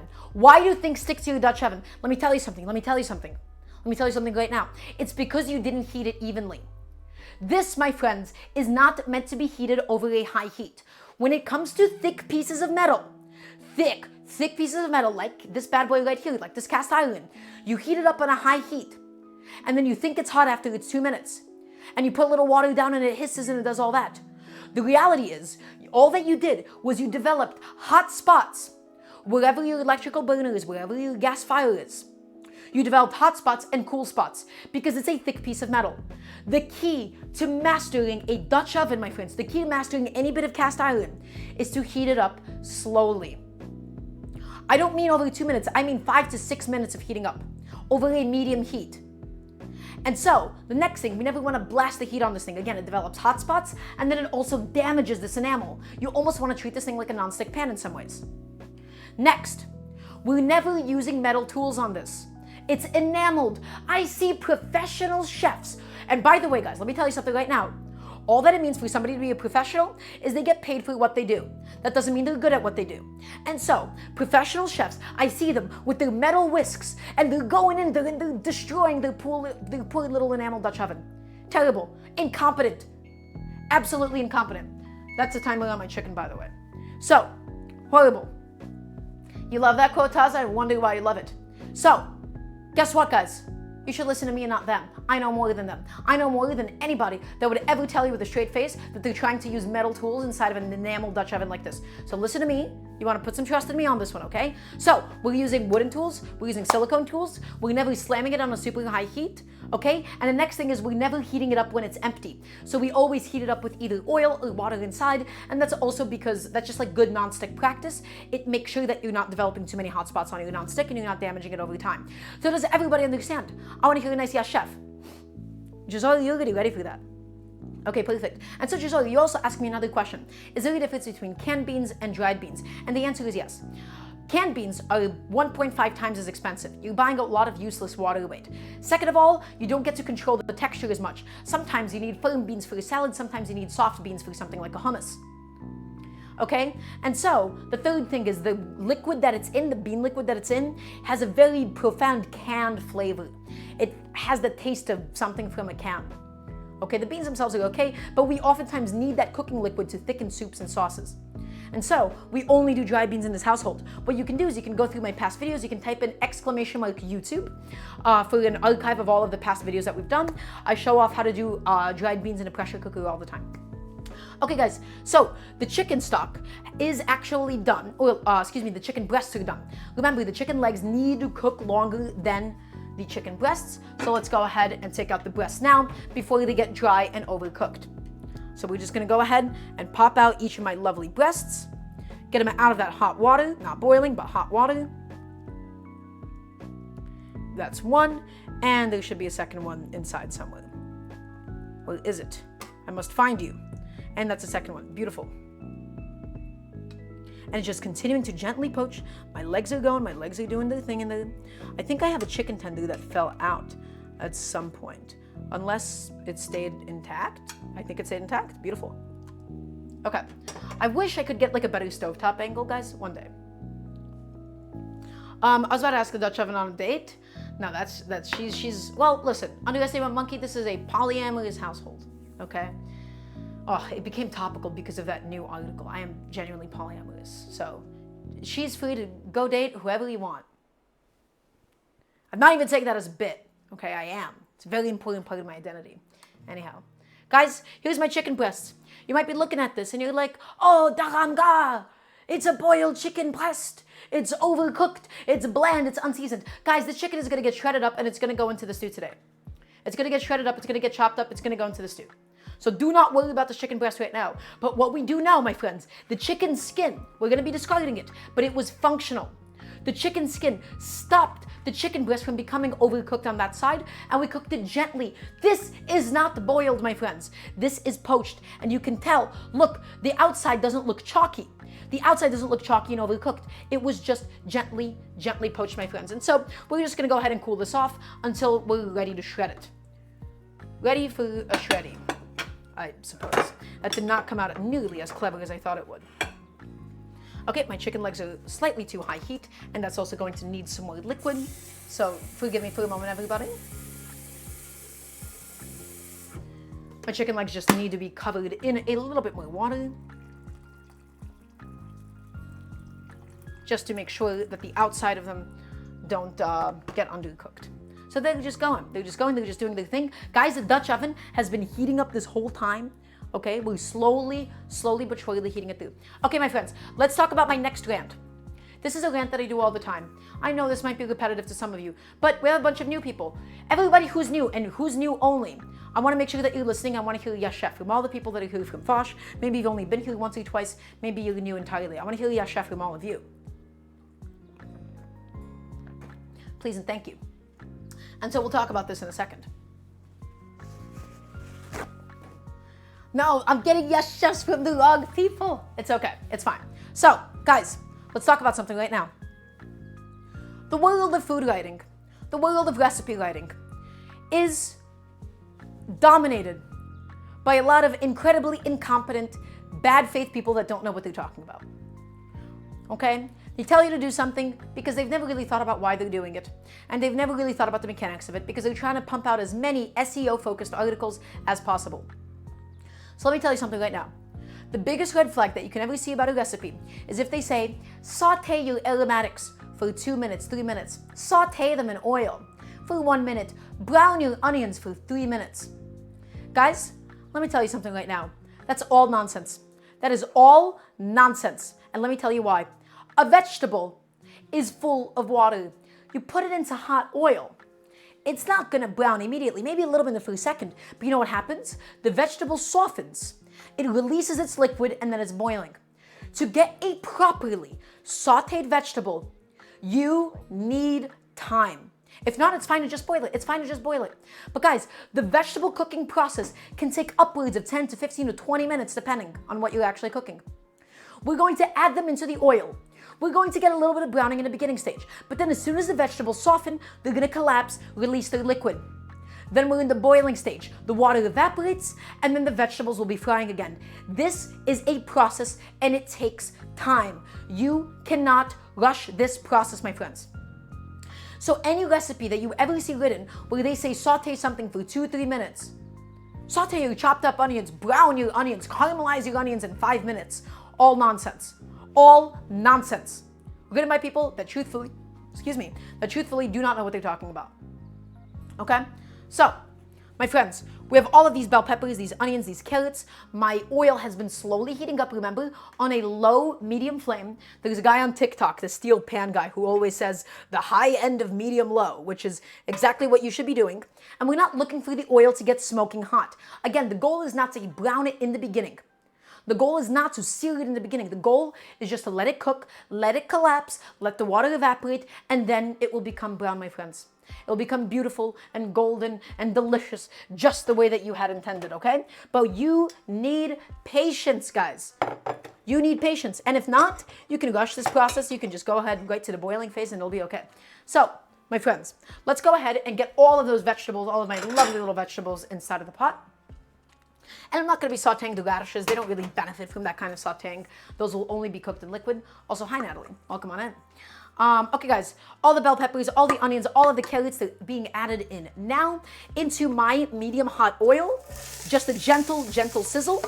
And so, guys, pay attention to the sound of the thing that you're cooking. If something is sizzling, it's browning. But as soon as it becomes a more of a psh sound, that's how you know it's steaming and cooking in its own liquid. And so this sizzle, my friends, is only temporary. Soon enough, as soon as my lovely vegetables all soften, as soon as they soften, I promise you that sizzle is going to be gone in place of a psh sound. So let's go ahead and start seasoning my vegetables. The reason why I'm seasoning it now is because I want the salt to penetrate the vegetables and I want to season it in layers. If we added salt all at the end of the soup, the vegetables, the insides would be bland and the stock, the soup liquid, would actually be over salted. So we season it in layers, my friends. So big, generous pinches of kosher salt right inside. Beautiful. And now, my friends, it's sizzling. It's still sizzling, but give it a little bit of time, and I promise you that sizzle is going to disappear. We need enough oil to properly lubricate everything, to properly coat the bottom. The pan is getting a little bit quieter because guess what, guys? The vegetables are beginning to enter the collapsing stage. They are beginning to get there, my friends. You can hear how that sound has changed, right? It almost sounds like things are popping. That's the water, right? Popping because of the fact that there's oil inside. And now, my friends, it's becoming that psh sound. It's releasing its liquid. It's not frying anymore. It's cooking in its own liquid, and it's going to keep releasing it. So, does everybody understand the process of these vegetables? To properly saute and get vegetables nice and golden brown, it takes time and patience and understanding. And I want to show you all, I want to explain to you why these different things happen the way that they do, so that you all build up an understanding. I'm not here to teach you how to do something. I'm here to teach you why we're doing it. I'm here to teach you how to understand all the different mechanisms at play. I want you all to build up an intuition. I want you all to build up a feel of what we're doing. Because to be an amazing cook, it's not to have 1,000 recipes and ratios memorized. That's not what it means to be a good cook, professional or home cook or otherwise. To be a good cook is to look at something and know what we're doing to it and why we're doing the things that we do to it and why things happen. If you know why things happen, you can get really creative with it. You can start manipulating it. You can start playing around with it. There is so much potential. And now, my friends, you can tell it's bubbling away, right? It's beginning to release the liquid, just as I told you. Remember that? Remember how right I was? We get the sizzling in the beginning, and now, my friends, we're in the wet stage. This is the wet cooking process, and we have to get all that water out and evaporate it, and we'll be back to the sizzling in no time. Make sure that no vegetables are stuck to the sides of the pan. The sides of the pan are so dry that you could end up burning the vegetables stuck to the sides before the rest of the water has been cooked out, and then some of them will get unevenly cooked. So this is why I want you all to ask me questions whenever you have them. I want you all to ask me these questions. I want you all to help me help you, because I'm here to teach you how to cook at home. Okie dokie. So let's go ahead and get the other stuff done that we actually need. So after my vegetables saute, we're going to be adding in some garlic. There's a reason why we're not sauteing the garlic in the beginning. And the reason we're not sauteing the garlic in the beginning is because the garlic tends to burn extremely easily. A lot of soups, a lot of sauteing, it's all about the orchestration. It's about knowing why you're adding things at the times that you do. And so the garlic basically goes last before the wet ingredients because the garlic has the highest risk to burn, my friends. So we're going to get a bunch of garlic. Do I make curry, nakopi? I sure do. I love Indian cooking. I love it. And it's something I'd really want to get better at too. Just requires a lot of different pantry staples that I don't always necessarily have at home. So guys, we're going to do like 5 garlic cloves in here because guess what? You can't ever have too much garlic. Is that right? Can I please get a yes, chef, to that? Okay. Guys, as you may know, I am an avid hater of chopping garlic. Chopping garlic is sticky, inconsistent, and a waste of time. And so, my favorite kitchen tool, the garlic press, will be coming into play. So let's go ahead and smash each of these garlic cloves. Why are we smashing it even if we're using a garlic press? Well, that's because when we smash it, we get to easily separate the skin. Okay? Theoretically, you could put the garlic clove skin and all, but then it gets stuck. Okay? And it's a bit of a, headache. So let's just go ahead, use a bench scraper once again, and we flatten it. We flatten it, and this separates the skin from the clove, my friends. It unsticks it, essentially. And now that we've done all that, guess what? We can just easily, ever so gently, pop off the skin, and into the waste bowl it goes. Pop off the skin, just tap, tap, tap, tap, tap. Pop it off, and there is my beautiful peeled garlic clove, my friends. Just like that. Yes. Oh, a bench scraper mambabasa. I'm telling you, one of my favorite kitchen tools. I use it all the time for scooping up vegetables, for cleaning up my station, using it for garlic. I love my bench scraper and everybody needs one. The vegetables, my friends, they're still in that boiling stage. They're still in that boiling stage. We gotta give them a little bit of time, okay? Patience. Patience is the key to being, well, there's a lot of different keys to being a good cook. But patience and knowing why you're doing the things that you do, trust me, my friends, it goes so much further than you'd ever think. Okay? We're being patient with the carrots and the onions. You know why now we're cooking it this long, right? We're not just cooking it long because the recipe told you to do so. You guys understand why we put in that much time into cooking them. Because not everything can necessarily be rushed. Okay, we have a slightly rotten bit of the garlic there that I just wanted to get rid of. Okay? And now, guys, let's go ahead and take this bad boy and put it all through my handy-dandy little garlic press. Again, if you don't own a garlic press, I highly recommend investing in one. That's 2. All of them through, my friends. Nice and easy. I love this garlic press. It's been in my family for quite a long time. I live with my mom, right? I love this thing. Moving out this July, and so I'm going to steal it. I don't think she uses it that often, so I'm going to steal it. I do all the cooking at home at this point, really. Okay. Because like all the food, guys, all the food that I make here, none of it is just specifically for the camera. All of this is stuff that I'm taking with me to work, right? Because I work as a job as a cooking teacher at a nonprofit. I take it with me to work. I have it at home. These are my meals throughout the week, right? Okay. And that's all that, guys. And I'm just going to go ahead and quickly wash off my garlic press.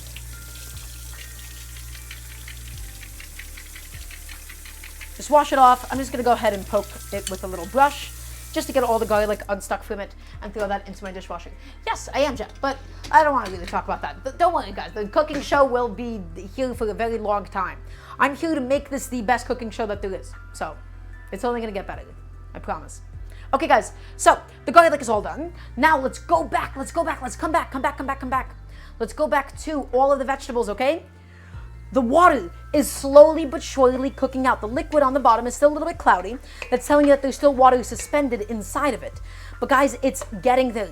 It's getting there, and all you really needed is a little bit of time and a little bit of patience. So guys, remember that recipe that told you to saute your onions and your carrots for 5 minutes? Remember that recipe? It's been like maybe 6-7 minutes of cook time at least. And look at them. They're all completely naked. They're all white still. None of them are golden brown at all. Okay? We need thyme, cool space toast. Thyme would have been an excellent addition into this. I don't keep dry thyme because, well, fresh thyme because it just always goes bad. I buy a lot of it at once, but thyme would be an amazing addition to this too. Because look at how much time this thing takes. This is why we're putting in that much time. This is why all these recipes that tell you to saute something for 2 to 3 minutes have no idea, truthfully, what they're talking about. Medium heat is the key. Can I please get a yes, chef, from everybody watching? Drag like pull, I realized that after I said that. I didn't want to acknowledge it. You're completely right, though. I do think they were making a joke. Okie dokie. What else do we have to do? Guys, let's go ahead and get the parsley prep done as well. Let's go ahead and get that done ahead of time.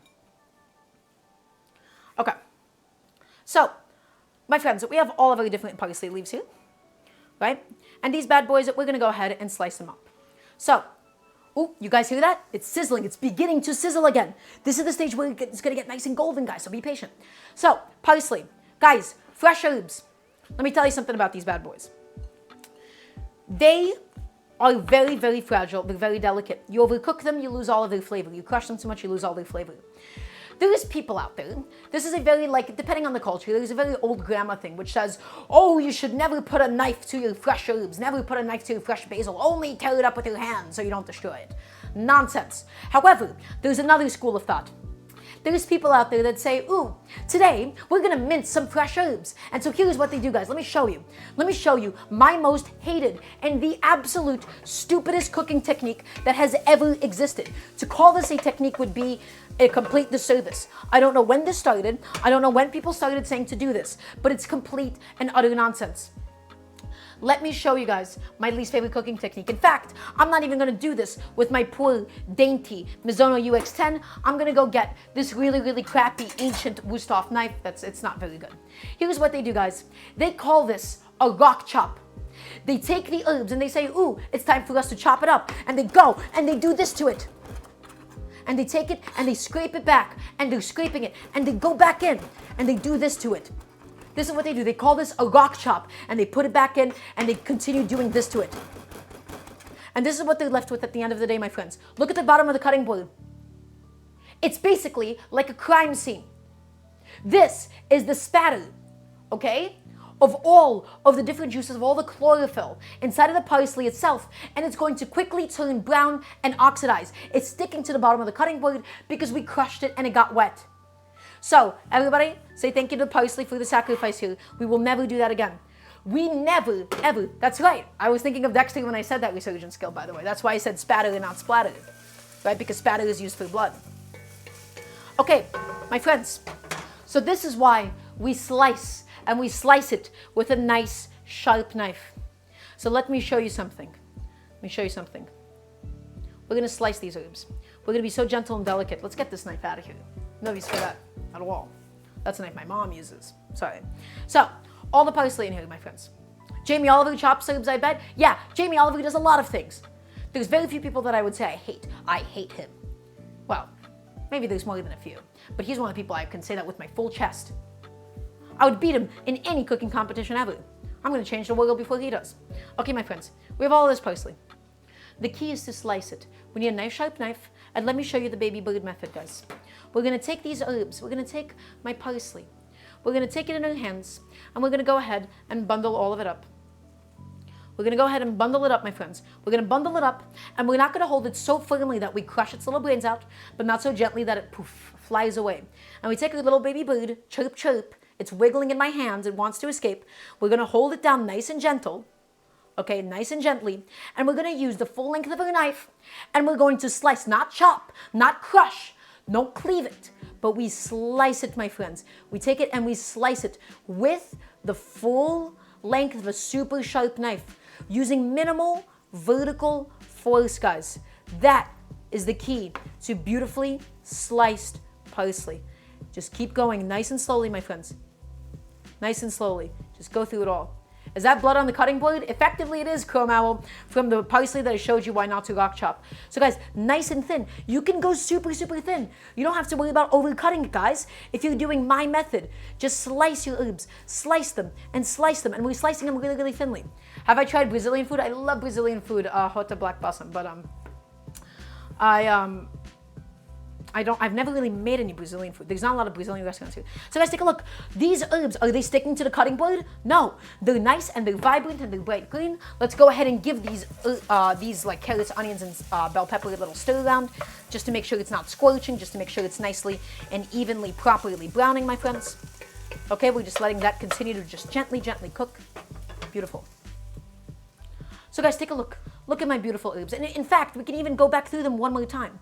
We just take them and just do this to them and just do that. And guys, it's not sticking. It's bright and it's vibrant and it's not crushed. Look at this. Look at this. Pathetic. Pathetic. This, my friends, this is what your sliced herbs should look like. Nothing sticking. That spatter was just the ones from before. Okay? Guys, this is it. And so, cool space those. People don't use low heat because they don't understand why they would use low heat sometimes, and they don't understand why they would use high heat. So once the veggies turn brown, are they done sautéing? Nikopi, that's actually a very good question. It depends on how sautéed you actually want it. And this is going to bring me to another cooking rant. So guys, are you ready for this one? I want to hear a nice yes, chef. I want to make sure that everybody's watching. I want to make sure that everybody's listening. To this portion, at least. Oh, I'm just going to flip around my chicken while I wait for all the yes chefs to come on in. Okay. So my friends,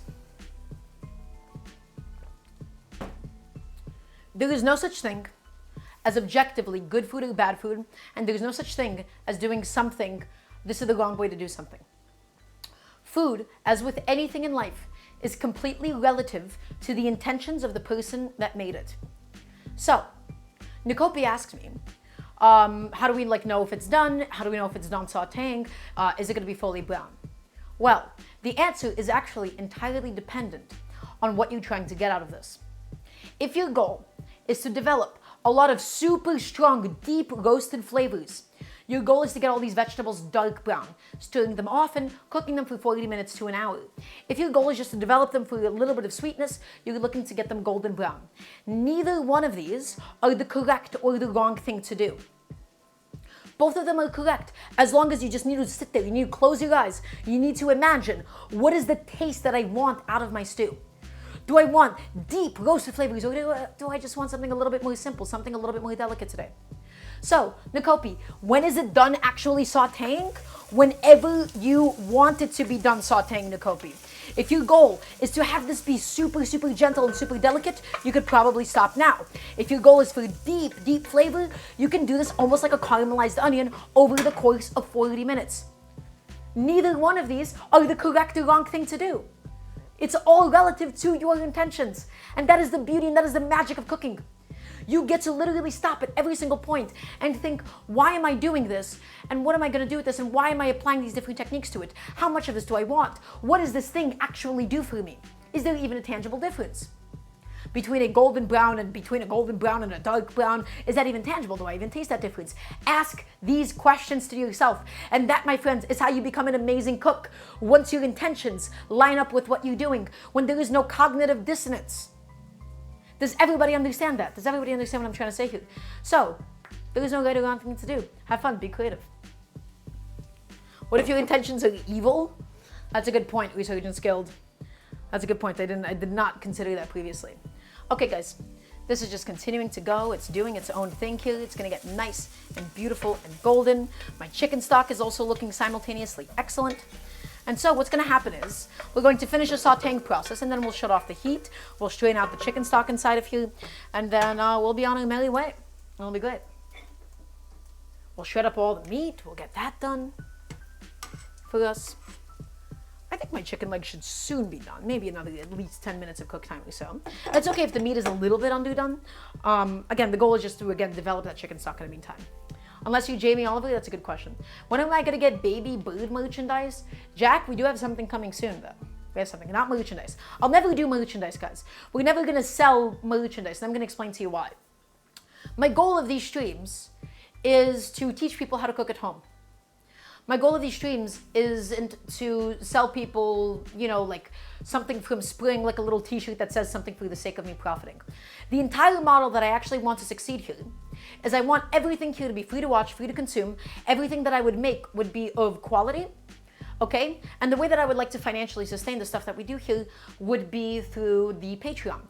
Type in ! Patreon, hint, hint. I strongly believe in this day and age, with the communication technology that we have, live streams, shows, movies, songs, articles, everything should be free to consume. And the reason it should be free to consume is because it is free to replicate. If you had, back in the days of physical books, it cost money to actually print and produce a book, and thus you have to charge for it. In this day and age, it is absolutely virtually free for you to consume this kind of content.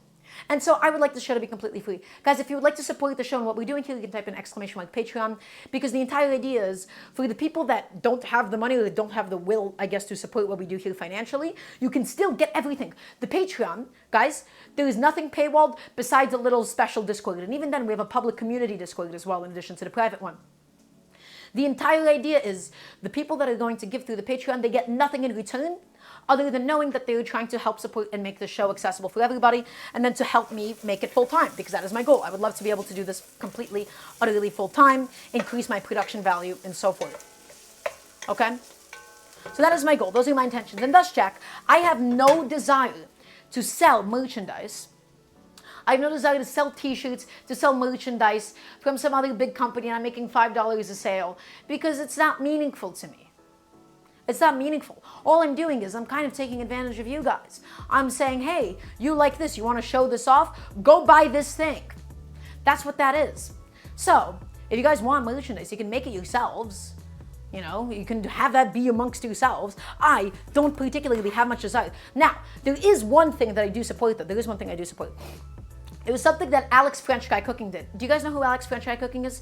Big French chef on YouTube. He developed his own line of cookware, and it's actually very good cookware. Typically, a lot of like the influencer cookware, I'm doing a collaboration with Hexclad. Look at these nonstick pans, all worthless garbage. Alex actually had a very, very good line of equipment that he had a hand in designing himself. And so the only kinds of things that I would ever want to sell you in the future would be something like that. Something that I had a hand in actually designing and making quality and making sure that it's done well and ethically. Okay, and it's something that actually does a job for you so that I'm actually helping you. Because my goal is not to be a little leech. My goal is not to suck you all dry. Okay? So guys, my vegetables, they're getting nice and delicious and beautifully golden brown at this stage. They're cooking, and again, the key this whole time was nice medium heat. High heat, and we would have ended up scorching the vegetables, which I don't want to do that. I assume you don't want to do that either. Okay. Okay, look, we don't have to talk about a resurgent skill. This is a PG-13 show. Is everybody still watching? Is everybody still enjoying the shows thus far? I want to hear a nice yes chef from everybody watching. Everybody. And that includes you. If you don't think I'm talking about you, I'm talking about you. Okay, guys, the vegetables are sautéing. We're going to add in some black pepper now. We didn't add black pepper in the beginning because that does have like a slight risk for scorching, so we'll just add it in now and be done with it. Add the black pepper, a little bit of flavor. It's black pepper. I don't think I have to explain why we're doing this, but we're using freshly ground because, guys, freshly ground spices will always have more flavor.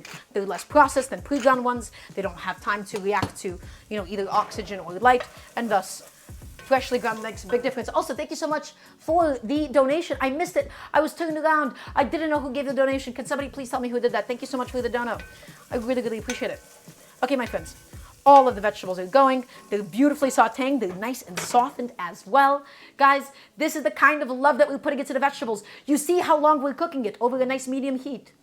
And by cooking it slowly, we're not scorching the outsides. We're letting them cook through. We're getting them all nice and beautiful golden. Okay, guys. So I am going to go ahead and actually at this stage, I will be removing my chicken legs from my water, from my liquid. I'm just going to be letting those cool off a little bit. Okay, because soon we're actually going to need all of that lovely chicken stock that we have worked so hard to develop together. So my chicken stock is done, guys. We're just going to go ahead and let that cool off for a second. And now, guys, Glue Seed donated $10. Okay, well, thank you to Glue Seed. Really appreciate it. Thank you for reminding me, Annie. Okay, guys, so we're going to go ahead and now we're going to add in the garlic. Remember that we didn't add the garlic in before because the garlic has the highest risk of burning. It's full of sugar. So we're adding it now, and we still want it to infuse into the oil. We still want it to get nice and golden, and that only takes a minute. Sunny Peach Crush, you asked, what is my favorite guilty food or snack? Doritos. Doritos are up there. Yeah, I gotta say, like Doritos, Mike and Ike's combos. Those are like if I'm like snacking. Otherwise, I love cucumbers. Okay. We're going to go ahead, guys, and we're going to get all of that garlic inside. That pressed, delicious, crushed garlic. Let's get it inside, and let's get it all mixed through. All of it mixed through, all of it going. Beautiful. And guys, this is where you want to be constantly stirring. You're going to be breaking up that lump of garlic. You don't want that garlic to burn. Can I please get a yes, chef? You're constantly burning. So garlic is sweet? Yes, Nikopi. It just burns easier than the other vegetables. So we're stirring it often. We're stirring it frequently. Okay, we're stirring it all the way inside. It smells lovely. Guys, we got vegetables. We got garlic. You can't go wrong with something like this, can you? Okay? And now, my friends, the garlic has done its job. And again, we're still doing this over low heat, so I can walk away for like half a second, and it'll be just fine. That is going to be the base of today's soup, everybody. And now, I'm going to set up a little strainer. I'm not dragging the strainer across because, again, it's enameled and I don't want to chip the sides. And I'm going to go ahead and flood this pan with my lovely chicken stock. If you have some white wine, this would have been a really good place to also have added it in. I don't have any white wine for today. I thought I did, but I unfortunately did not. All of that chicken stock goes in, guys. And this is now going to be the base of our delicious soup. Let's scrape up anything that could have been potentially stuck to the bottom of the pot. All of the different vegetables are inside. And now let's also go in with my radishes. Because the radishes, they're going to need approximately as much time as like a potato does. So all the radishes go in for my chicken soup. Beautiful. All my radishes, all my carrots, all my onions. Everybody, you ready for a bit of a recap session? So, today, we're doing two things. We're doing some cheddar cream drop biscuits, and we'll talk about why. And then we're also doing a chicken vegetable soup. We made a chicken stock by gently poaching chicken legs and chicken breasts with some vegetable scraps. Okay, we sauteed onions, we sauteed carrots, we sauteed some bell peppers, we sauteed some garlic. Okay, and then we flooded the pan with that homemade chicken stock and we added in the radishes. These are all leftover veggies that I had at home. Guys, this is not a recipe. I'm not here to teach you a recipe. I want you to look in your fridge and look at the different vegetables that you have and think about how you can use them in a soup. If you guys don't know how to use a certain vegetable in a soup, ask me. But all of these are my leftover vegetables, guys, because the goal of home cooking is to first and foremost use what you have. You use what you have, and we don't waste anything, and I cleared out my fridge. Okay, guys, the chicken legs have been poached. We're gonna be shredding it up. We'll be finishing the soup as well with some peas, with some cream, and a bunch of fresh parsley. I forgot about my carrot peels. It's over. I have to throw them away now. I wanted to add in my carrot peels and my parsley stalks into the broth itself, but it's a little bit late for that because we're already done with the broth. That's okay. It happens. It happens to the best of us. It was a waste product anyways. Okay, guys, the next thing that we're gonna be doing is some cheddar cream drop biscuits. So let me talk about this really quickly. Let's talk about this right now. So, my friends. Oh, actually, let's do this shot so that you guys can still look at the stew. I want to talk about this really quickly. I keep talking about this over and over again, but one of the most magical things to eat, I think, at the end of the day, is fresh warm bread. Right out of the oven, you bite into it, it's steaming, it's fluffy, it's delicious. And so here's what happens. Most people, they think, okay, I love fresh bread. I'm gonna try making some bread at home. And they look up maybe a white bread recipe. And the ingredients are simple. Butter, milk, flour, yeast, and they mix it together. And then they're kneading it. And they're like, wow, this is 20 minutes of kneading. And they put it in their mixer, and now they got their mixer dirty. And then you have to let it proof for at least an hour. And so you let it sit there for an hour, and then you take it out. And then you have to roll it out on a floured surface, on a table, roll it up, let it rise again. That is for bakeries.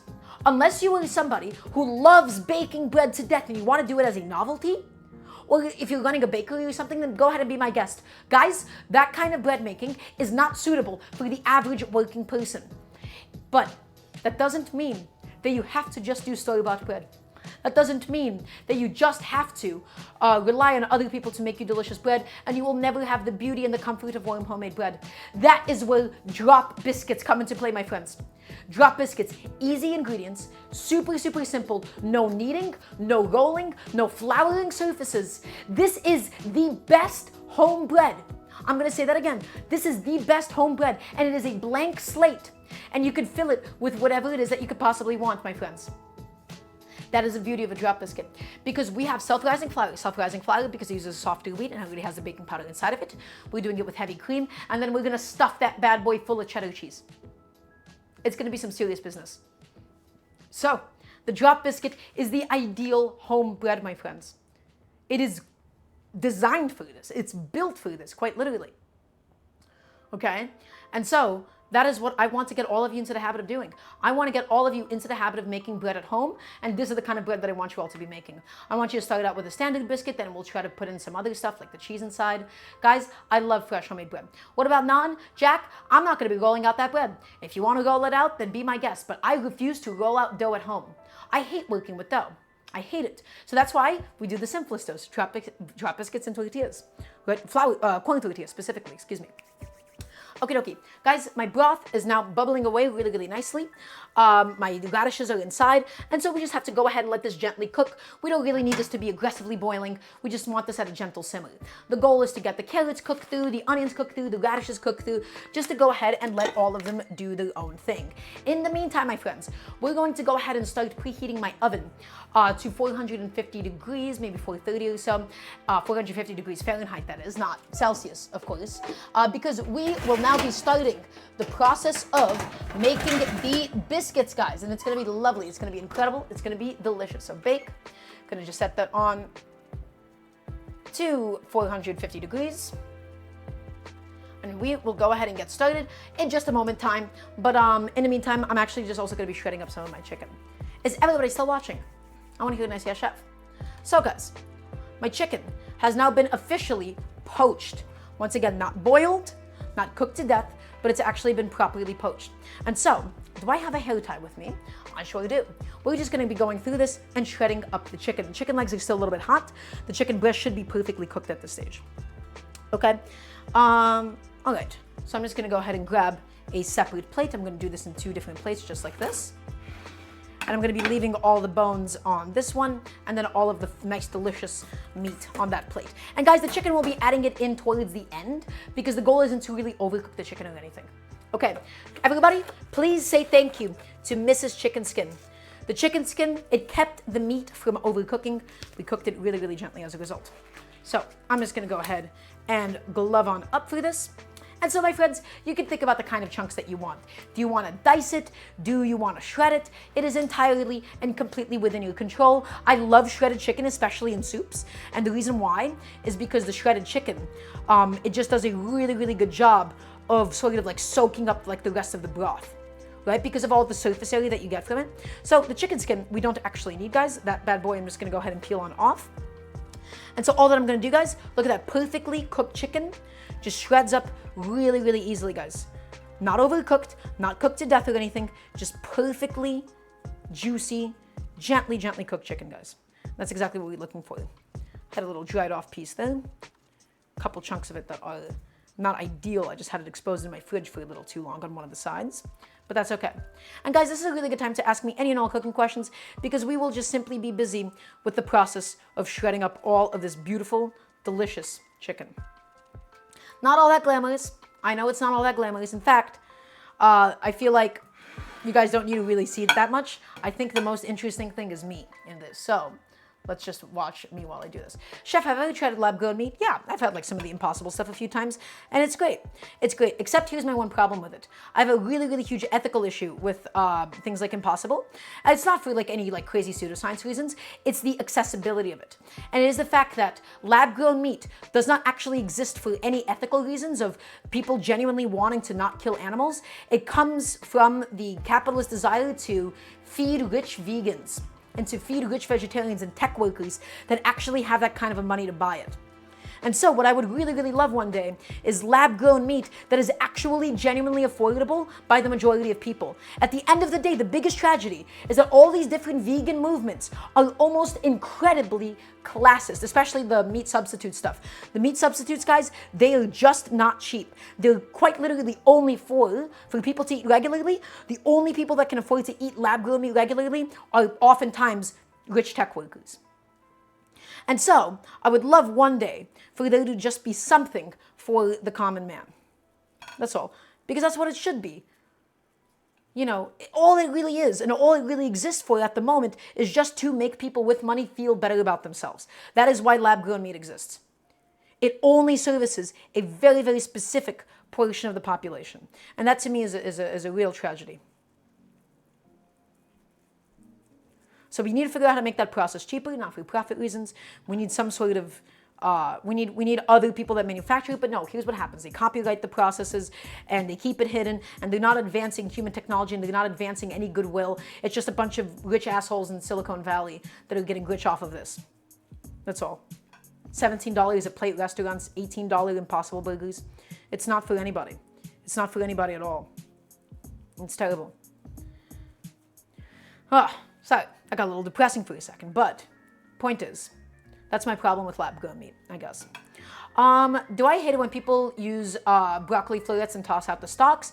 So, Nikopi, I don't really hate them for that. I just think it's kind of a pain in the ass sometimes to work with broccoli stalks, truthfully. That's my only thing, so I don't hate people for wasting that. I would like to get into the better habit of it. I just never really crave broccoli stalks. I never find them that delicious. So I need something delicious with them to make me actively want to even eat them. So that's my only thing there. Imagine a subscription burger. Sunny Peach Crush, people are getting subscription meat delivered to their homes. So honestly, that already exists. Subscription boxes and subscription burgers, yeah, that's already a thing. It's terrible. Ooh, guys, look at all of that juicy, delicious meat. Lovely. Just peeling it off, getting it nice and shredded up for the adding to the stew later on. Also, thank you so much for the gifted sub. Thank you, thank you. All of it shredded up, looking good. Okay, just keep it going, keep it going. But yeah, so I just want to create a future where this kind of stuff, where like things like lab grown meat, are actually affordable by the people that would benefit from it the most. It is a tragedy that, you know, the only way that poor people, the way that working class people, low income people, you can't get ethically sourced food if you're low income. You just cannot. Right? Well, you can do it as a novelty, right? But you can't do it actually sustainably. And so I would like to help push for the future where that kind of thing is more accessible. Because everybody deserves it. Everybody deserves that right. Everybody, not just people with money. It's so, so, so important. Life under capitalism. But it's okay, guys. We will work on a better future. I'm a really huge optimist. I'm not trying to say that it's futile. I want to become powerful enough that I can change these kinds of systems. That is what I want to do. It's something I care a lot about. I want to actually change it. I want to be able to build this kind of a future, you know? And I think it's absolutely possible within my lifetime to at least somewhat improve the quality of life of other people. Not fix it, but I will get as close as I possibly can. So the worst takeaway from this is that it's all over and that there's nothing that we can do about it. That's the worst thing that you can do. That is the actual opposite conclusion that I want anybody to take away from this kind of a rant, guys. Okay? Is that clear? Can I please get a yes, chef, on that? Please and thank you. Okay. And let's just go ahead and keep picking it. We're almost done with all the meat, my friends. Okay. Almost done. We just keep going. We're going, we're going, we're going. Okay. And that does look pretty good. So I'm going to get all of these scraps out of here. You're my favorite chef for this. Salute. Well, thank you. Also, thank you so much for the gifted sub to Roger Moose. Thank you, thank you. I don't know who's gifting it, but thank you. Also, welcome on in. How you doing? Guys, by the way, let me tell you something right now. There's not a lot of really amazing cooking shows on Twitch. Official Nomination, probably one of my favorites. So that's a channel that you want to... If I had like an exclamation mark shout out command, I would do that, but that is one that I would like to actually truly, properly shout out. Okay, guys. Chef, how many individuals have you kissed? Sunny Peach question. I'm not answering that question, but the answer is a lot more than you'd think.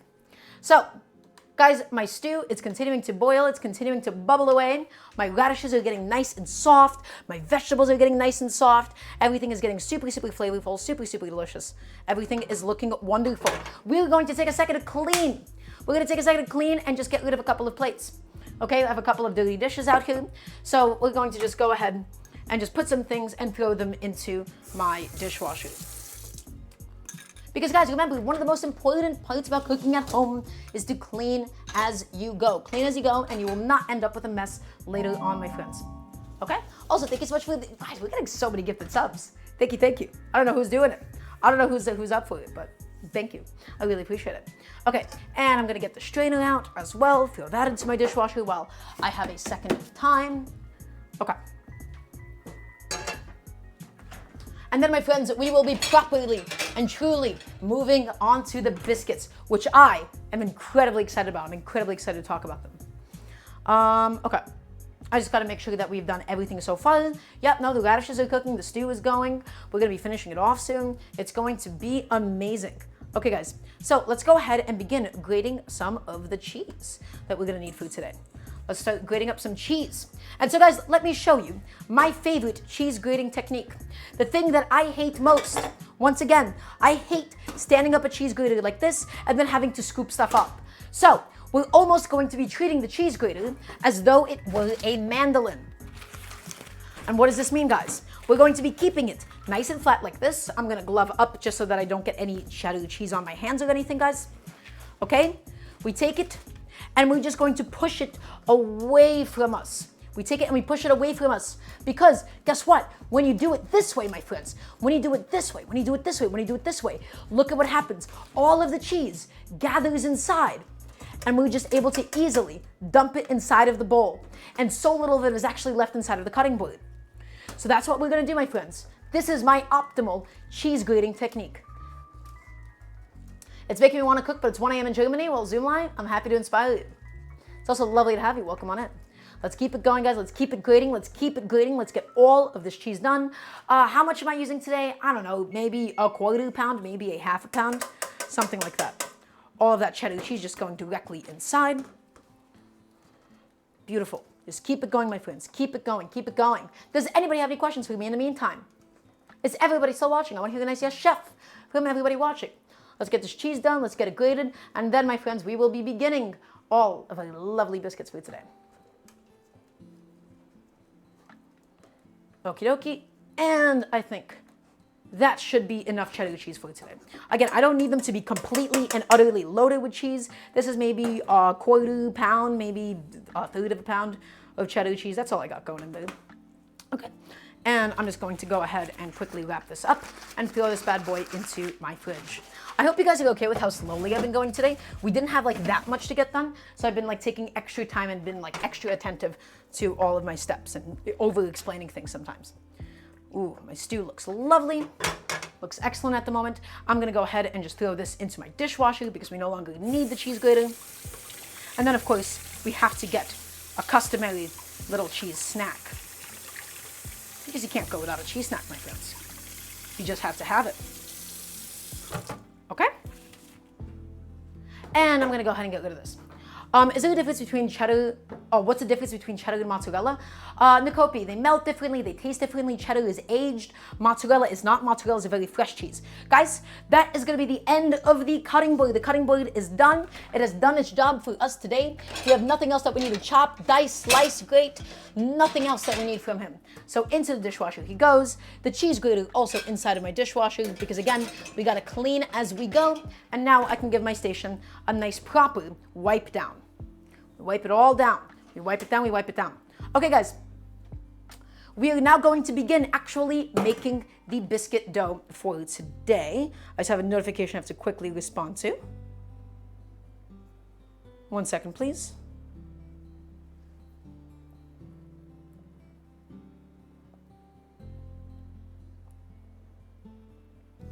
Okay, so guys, here's a really cool thing. Here's a really, really cool thing about this biscuit dough. Is there a difference between white and yellow cheddar just coloring? Actually, to that's kissing, I have no idea in that regard. Do I ever make my own mozzarella? No, any, but we do our own like fresh white cheeses because those are really easy to do. Dog, have you ever made shepherd's pie? Yeah, I love shepherd's pie.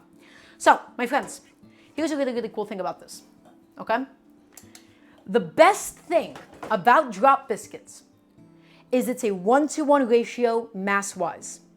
1-to-1 flour to heavy cream.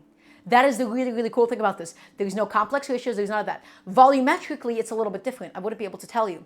I'm basing this off of the Serious Eats 2-ingredient drop biscuits. We did those once and they came out amazing. So guys, all that we're going to do is we're going to get roughly 10 ounces of flour. So I have a little scale. I think more people should have a scale at home. A cooking scale, guys, it goes a really, really long way. You love my shirt? Thank you, Om Nom Nation. Go work your cringe 9 to 5. I'll be gaming. I don't play video games that often. I'm kind of a poser for wanting that. Okay, so guys, we're going to do roughly 10 ounces of flour inside. And again, I have this sitting over a scale.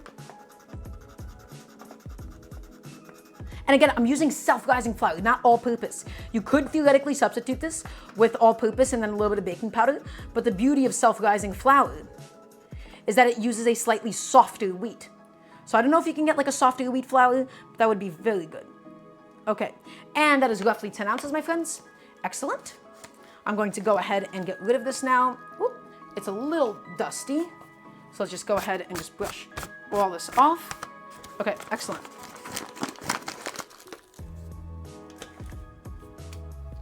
And let's just go ahead and wipe this off really quickly.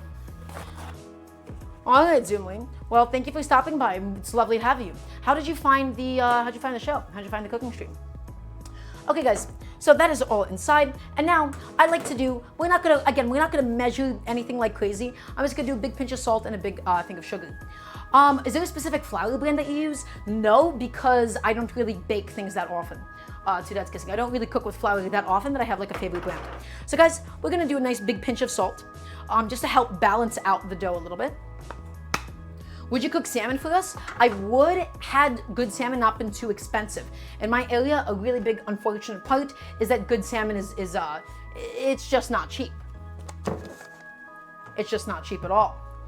So maybe, getting like some frozen things of salmon, perhaps. One day.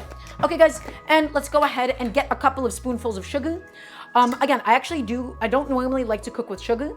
I do find a little bit of sugar inside of the biscuit dough itself. It really does help with the texture and the taste of it a little bit, okay? So just having a little bit of sugar in there, that was just like 2 to 3 teaspoons of sugar, really does help balance it all out. So I'm just gonna go ahead and grab a whisk, guys, and I wanna make sure that there's no pockets of sugar, there's no pockets of salt. So we're going to go in there with a whisk, and we're gonna be breaking up all of my lovely little clumps, guys, okay? So just break it up, break it up, break it up. Excellent. Break all of it up. Break it up, break it up, break it up. We don't want any clicks, guys. Can I please get a yes, chef? So whisk all of this flour together. Whisk it, whisk it, whisk it. Also, hello, Zlo the meat. It's lovely to have you. Hope you're having a really good day today. So whisk it up, whisk it up, whisk it up. You can't undo whisk this. But we can definitely overmix it once we start adding the wet ingredients. When we start adding the wet ingredients, we'll start developing the gluten, and we can easily make it too tough. And also, that's not enough people saying, yes, chef. I want to see a little bit more, please, and thank you. I want to see everybody that is watching. Okay. Just make sure that all of my salt and all of my sugar is evenly mixed through. Lovely. And again, it's okay if the flour has a few clumps in it. Guys, it's a drop biscuit. This is a drop biscuit at the end of the day. This is meant to be simple. This is meant to be easy. Home food. Okay? And so, I'm going to now go ahead and start to weigh out. Did I already put my scale away? Where did I put Mr. Scale? Aha! I have found my scale once more. We're going to go ahead and take it. And we're going to weigh out the same exact amount of my heavy cream. So some of the heavy cream is going to be used for the stew as well, but we're doing 10 ounces of the heavy cream, guys, okay? So let's just go ahead and get that, and let's get that inside, and let's pour in 10 ounces, not fluid ounces, that's a volumetric measurement, 10 ounces.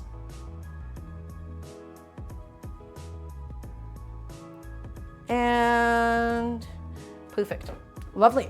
Maybe a little bit over, but that's okay. 10 ounces inside. Okay, my friends. And now, the key to this process is to gently mix it in. So let me explain something to all of you. What even is gluten? And why does it not develop in dry gluten? Gluten is a protein that ends up forming whenever the flour is actually exposed to any kind of moisture. The goal is to get the moisture evenly distributed, but if we mix it too much, we'll develop such a tough mesh, we'll develop such a tough gluten network that we're not going to get these really delicious soft biscuits. Okay, so the goal of this, guys, the goal is to gently mix this all together. I'm going to see, could I keep this on a towel while I mix it to stop it from sliding around too much? Just wrap a towel around it. That's usually like good practice. I don't know how effective it will be with such a big bowl, but let's find out how well of a job this actually does. So let's go ahead and get this towel. Let's get it wrapped around. I don't think it's going to do that good of a job personally, but we'll try. We'll give it a good shot. We'll give it a good college try, my friends. So I'm going to go ahead and take this, and we're going to be slowly drizzling this in until it's all mixed together. Again, 10 ounces of heavy cream, 1-to-1 ratio. And all I'm going to do, guys, is we're going to be gently drizzle all of this in until all of this just comes together in a beautiful little shaggy dough. It doesn't have to be perfectly mixed, guys, I promise. The whole point of this is just to get all of the heavy cream inside and barely incorporated. Okay, I'm going to stop for a second. I'm just going to stir this around a little bit more, get rid of some of the pockets, but it's supposed to be lumpy. It's not supposed to be completely consistent, guys. Well, Jack, it depends on what the question is. But yeah, we're not going to use a mixer for this, okay? We're not going to be using a mixer for this. We only hand mix this. For this specific recipe, guys, for this specific dish, for biscuits, yeah. Is it okay just to be you? I sometimes feel less. I'm not entirely sure what you're asking me, Jack. Are you saying is it okay to be as you are? And you don't feel like you're what you want to be? I'm not sure what you're asking me here.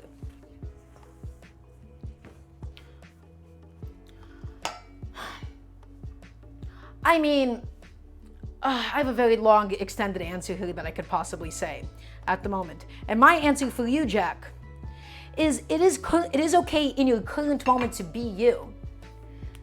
It is okay in this exact moment to be the way that you are. Okay? But you should still strive to better yourself for the future you. For now, the way that you are is just fine, but for tomorrow, making yourself better is the way to go. That's how I often feel. It's a very core part of my philosophy. So it's fine to be yourself, and it's fine to be yourself at the moment, but it's also very, very important simultaneously. Think about what you're missing from yourself, and what you want to be, and what you're missing, and what you're not good enough at, and then use that as motivation. And not, oh, you're not enough at this thing, but you want to be motivated to get there in the future one day. Okay, guys, let's go ahead and add the rest of the heavy cream right inside. Okay, and this dough is going to get a little bit tough at this stage. It's going to get a little bit tough. But again, we're not looking for a completely smooth dough. It's supposed to be a little shaggy. It's supposed to be a little lumpy. Okay? And now, my friends, let's go ahead and get this cheese mixed in very gently at this stage. Let's get it all mixed into my lovely biscuit dough. I've not actually done a biscuit with a filling before. We've only made these drop biscuits once and it came out amazing. And so I feel confident enough to play around with the recipe. And let's get all of that cheese in, guys, and let's fold it in. Let's break up the dough. Let's cut it up and let's get all of that cheese folded inside. And that, guys, did you see how quickly that dough came together, by the way? Do you see how quick and easy all of that was? We don't have to fully hydrate the flour. In fact, it's bad if you do. You'll end up over mixing it. You guys see how easy this is, right? So we're just taking it and we're just mixing it until it all comes together. We break it up a little bit. I wonder what's the best way to actually fold the cheese inside. Maybe I'll think about that in the future because I don't think my method right now is particularly the most efficient. Okay, but that's okay. Let's just get all of it and let's get all of it folded up, my friends. All of it pressed into the dough. At the risk of over mixing it, I think we should actually stop now. Okay, we're gonna stop now, even if I didn't get all of my cheese evenly distributed. I think I should have added the cheese earlier before the dough was too developed. So I think that was a bit of a mistake on my end. But guess what, guys? Live and learn. Okay, and I'm just gonna go ahead and wipe all the flour off. There you go. And I'm gonna dump out my waste bowl. What happens if you overmix glue? Your biscuits become a little too tough. Your biscuits become really, really tough. I could press it in with my hands. I could do that. You know what, guys? Let's get our hands a little messy for a second. Again, we're not really needing this. All I'm doing is I'm just, yeah, my hands actually make for a much better tool in this case. I just don't want to heat it up too much. Yeah, no, that's actually just fine. In fact, all of the cheese does seem to be quite distributed. So I think it's okay. It is totally okay as it is. So guys, I'm gonna go ahead and quickly wash off my hands from all of that flour. We're gonna take a second to clean up our station, and then I'm gonna show you how easy it is to make drop biscuits. It's in the name, drop biscuit. There is no rolling, there is no folding, there is none of that. There is absolutely none of that, and that is the beauty. That is the beauty with this kind of a dish. That is the beauty, my friends, with this kind of a dough. And also, we're not going to do the chicken pot pie thing. I humored it, but it might be a little too intensive for today. And we'll come back to the stew after we do this step. Okay, I'm going to go ahead and get rid of all of this. Actually, we still are going to use this to just brush the tops of it. And I'm going to set this bowl behind me. And I'm going to set this heavy cream behind me. Okay, my friends, let's go ahead and now get a sheet tray ready. We're gonna probably bake this in 2 batches because my sheet tray is so big it doesn't completely fit into the oven. So I'm gonna do this in 2 separate batches. Alrighty, Gate Man, well, thank you for being here. It's lovely to have you. Okay guys, sheet tray ready to go. Let's go ahead and line this bad boy with some parchment paper. A little bit of parchment right on the bottom. You just wanna make sure it doesn't hang out over the edges. If it hangs over the edges, you do risk burning it, okay? And let's just take that and beautiful. That's my parchment. I think that's fine. I don't think I even have to trim it today. Sometimes I have to trim it if it does go out a little bit too far. Okay. And I'm just gonna fold it, give it a little crease in there just so it stays a little bit more flat for us. Okay, my friends, parchment is here. Parchment is ready to go. And now it is time for us to start scooping the biscuits. Let me show you my favorite tool for the job. Everybody, are you all tapped in? Are you all locked in? I want to hear a nice yes, chef, from everybody watching, please, and thank you. Let's zoom out a little bit. I'm going to just move that camera back slightly so that maybe you guys could hopefully get a better shot, but it's all fairly zoomed in at the moment. This, my friends, is a cookie scoop. Not an ice cream scooper, this is a cookie scoop. They're mechanical. They give you a nice round consistent shape. Okay, and they stop the dough from sticking inside of it. And so, here's what we do, my friends. We go in here, we take a nice big scoop of the biscuit dough all the way to the edges, okay? And now that we've done exactly that, we're going to go ahead and place it right in here, and we get this beautiful biscuit, just like that, ready to go for us, my friends. And let's go ahead and do that with the next one. Pack it in nice and tight, okay? Ready? And they're going to puff up a little bit. They're going to spread out a little bit, okay? So you want to give them their personal space, my friends. Give them their personal space, and they will say thank you. Guys, are you excited to see how these biscuits come out? I'm excited. I'm incredibly excited. And let's do the next one. We could probably fit 8 on the sheet tray. There you go. Nice and packed in. And let's go ahead and do the next one. Beautiful. Just pack it in, pack it in. And guys, it's supposed to be a lumpy, shaggy dough. It's not supposed to be completely homogeneous, okay? It's really, really important that it isn't. There you go. Out you go, little buddy.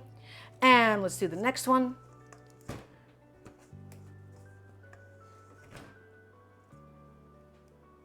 Okay. I could probably move this up at least a little teeny tiny bit.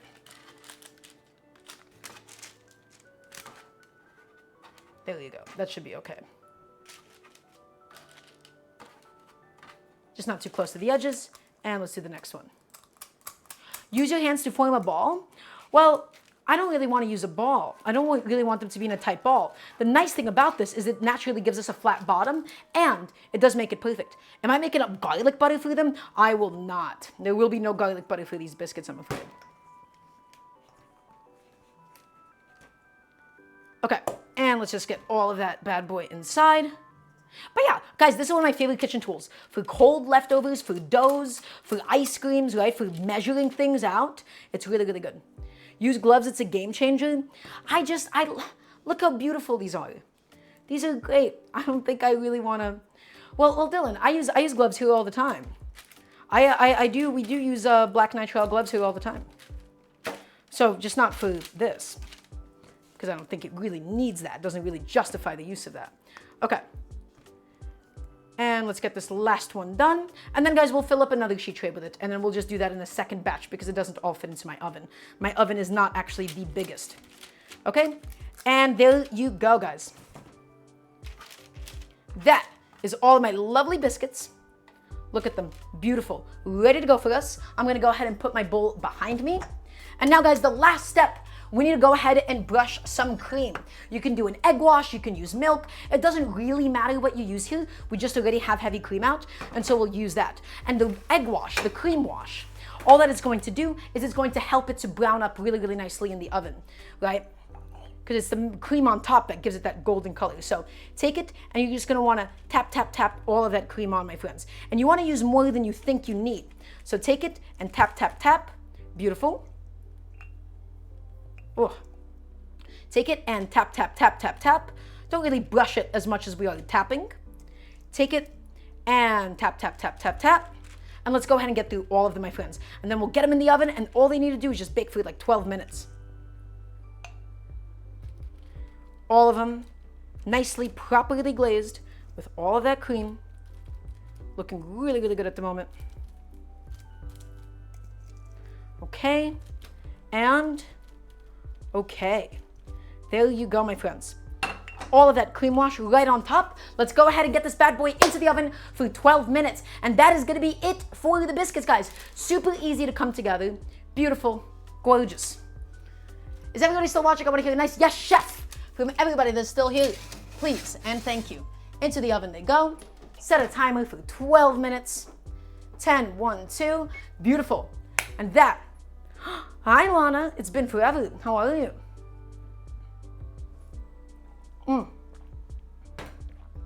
My biscuits are in the oven. And now let's just go ahead and get the next sheet tray ready to go. I'm just gonna go ahead and mix in my stew, my radishes. It's evaporated, it's reduced a little bit. We'll get back to the moisture in that in just a second. Let's actually, for the stew really quickly, let's just go in and stir in the chicken. Let's stir in the chicken. So we have all this chicken ready to go, waiting for us to just put it all in. Okay, and then we're going to add in some more liquid because that is definitely way too thick for my chicken stew. And then we'll finish it with the heavy cream and the parsley, guys, and it's gonna be amazing. So a little bit more inside. Just like that, gorgeous. That's a good looking stew, my friends. So let's finish scooping out the next sheet tray for all of my lovely biscuits. And let's just get that out, awesome. And let's go ahead and line that with a little bit more parchment paper, and let's do the last ones. Everybody, I'm really, really excited to see how these biscuits come out. I love doing drop biscuits. It's one of the best ways to, once again, get that fresh bread inside of a home setting.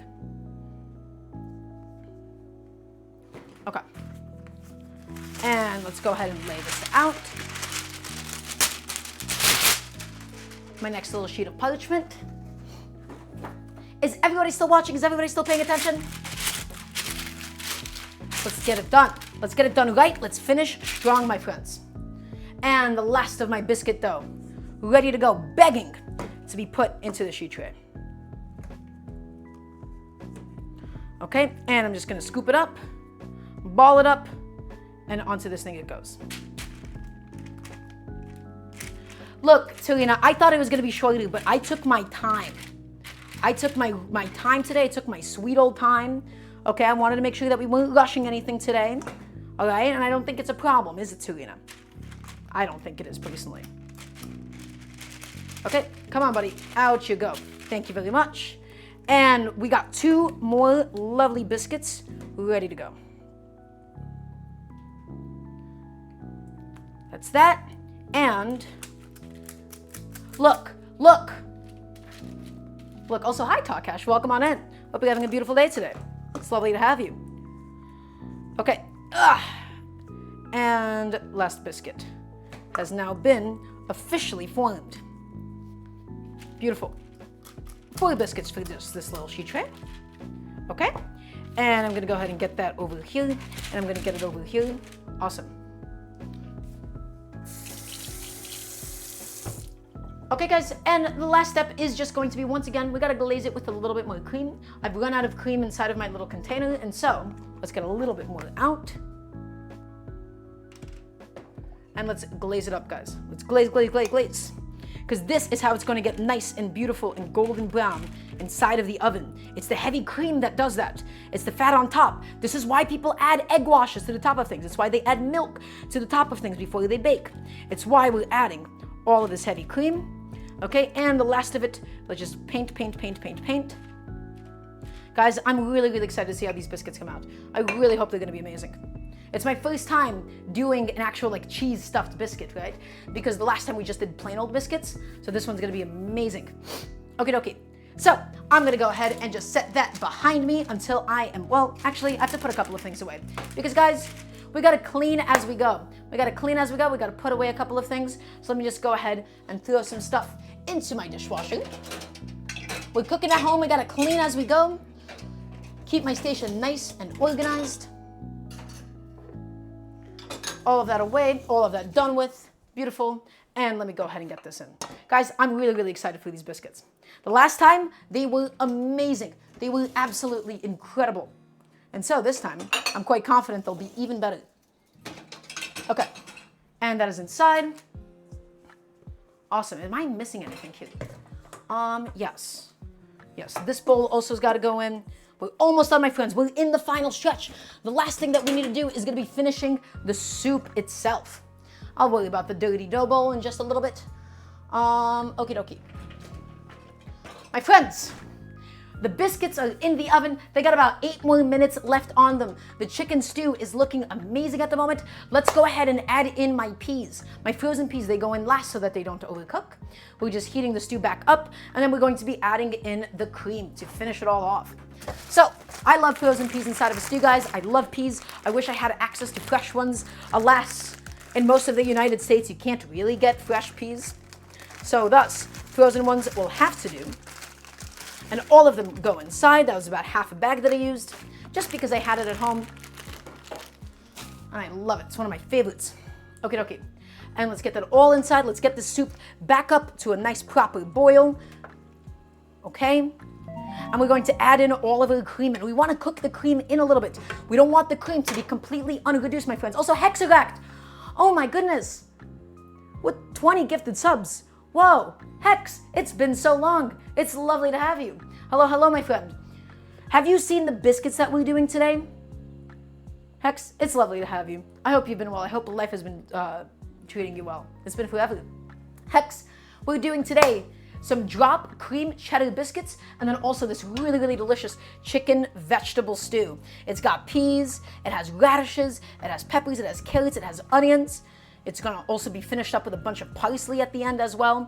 And now, my friends, all that we have to do for the stew is we have to get it up to a little bit of a boil, because the cream is going to do a really, really good job of thickening it. It's going to help thicken it. It's going to help give it a little bit of viscosity, but for that to be the case, it does need to cook in slightly. Okay, so let's get it up to a boil. Let's get it cooking. Let's get all the peas done, and then we'll finish it with some salt and some fresh parsley. Hex, thank you. You're being very sweet. You're being very kind. You're being very generous today. I really appreciate it. I hope you've been doing good. Yeah, this is Hexagact. That is, yeah.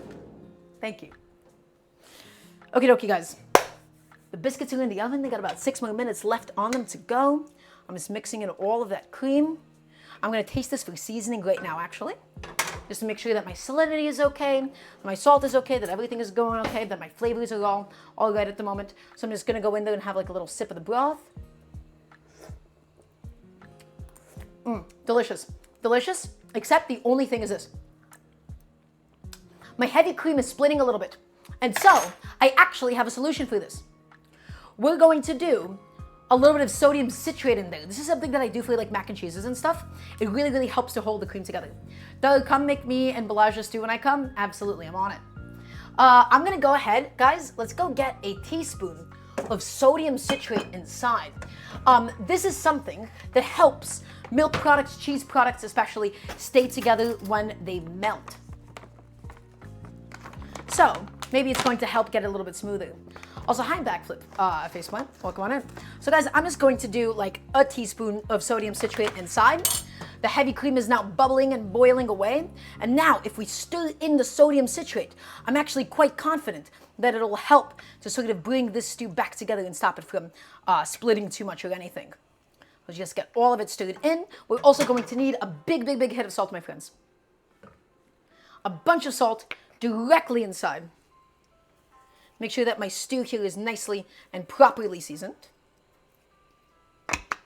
Beautiful.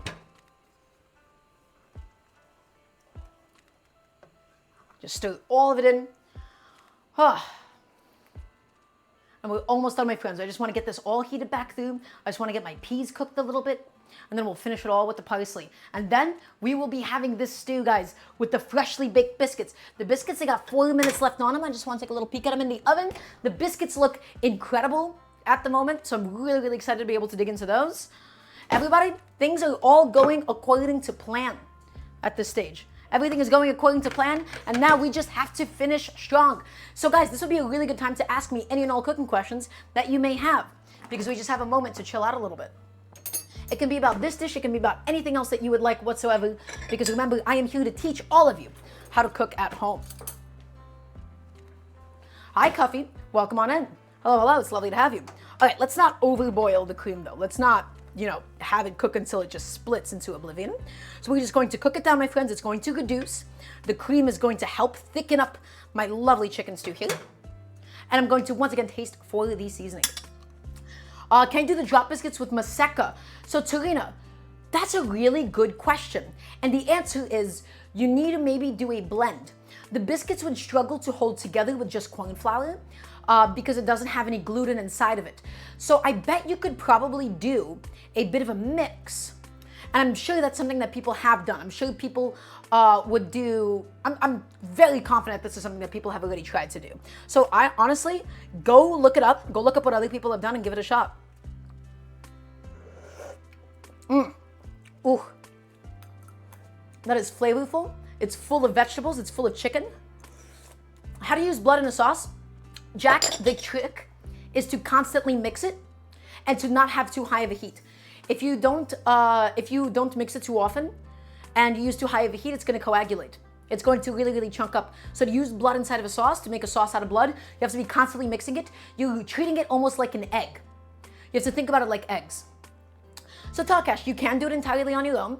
What I would recommend with starting, doing a 50-50 blend. Also, Lana, thank you for being here. I really appreciate you. Love you too. You could do a 50-50 blend. Try with a 50-50 blend and then, give it a shot. I have a feeling that that would result in biscuits that are too crumbly. That would be my one concern there.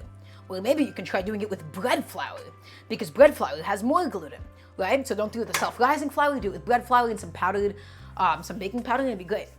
Guys, guess what? You know what's about to come out? The biscuits are about to come out. So let's go ahead. I'm gonna use up almost all this parsley. The rest of the parsley will be used for garnish. Let's get my parsley inside of the stew. All of my veggies have officially cooked down. And that, my friends, is my delicious chicken cream stew. Looks good, looks gorgeous, it's bubbling away. Let's go ahead and get it off the heat.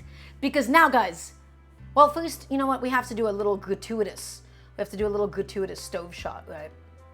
We just have to do a shot where it's just the stew itself and we're stirring it up and it looks great and it's amazing. But we need to go ahead and we need to make some space, guys, because right now it's gonna be all about the biscuits in just a second. So I'm gonna pick up this pot and I'm gonna transfer it over here. And now, my friends, let us take out the lovely biscuits. They have finished baking. They finished baking. We're still gonna need that oven because we're gonna put in the next batch in just a second. And now, my beautiful, my golden brown, homemade cheddar cream drop biscuits, guys. There it is. And I'm gonna get the next batch inside, set the timer on for another 12 minutes. That's it. Kitchen timer, 10, 12 minutes. Lovely. Guys, what do I do with all the leftovers? I mean, I eat them all. I eat them all throughout the week. There's absolutely no well, there's leftovers, but I eat everything. I live here with my mom, and so we eat everything. We go through it all. Guys, look at those biscuits. So guess what? Do you guys think it's time to plate? Is it time for us to plate? Is it time for us to completely and utterly finish? Look at these biscuits, guys. Look at these biscuits. These are some serious business. Look at these biscuits. Oh, and we gotta get some fresh butter with it too. Those are some good looking biscuits, I think. So, my friends, I believe it is time for us to plate. Is everybody ready for the plating of all of this? So let's get my camera adjusted. Okay, I'm gonna set up a little plate for myself with all of the biscuits on it. Just one, I'm gonna take the prettiest ones. 2 and 3.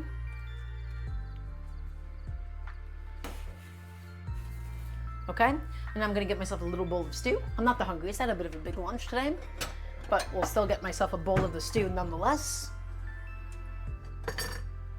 Just gonna ladle that in for myself, everybody. Please bear with me. It'll take just a second. And not too big of a bowl. Not looking for anything crazy today. And some fresh parsley right on top. That's my stew, and those are my biscuits. And guys, we have to get some butter. We cannot have these kinds of biscuits without any butter whatsoever. Everybody ready for this? This is it. This is everything that we've made today. We have done everything here completely from scratch. These biscuits, heavy cream, cheddar cheese, a little bit of sugar, a little bit of salt, some self-rising flour, topped off with some more heavy cream, and then baked off really quickly, 450 degrees for 12 minutes, guys. Look at it. Oh yeah, absolutely, Annie. That often happens. The stew was for the sake of the biscuits.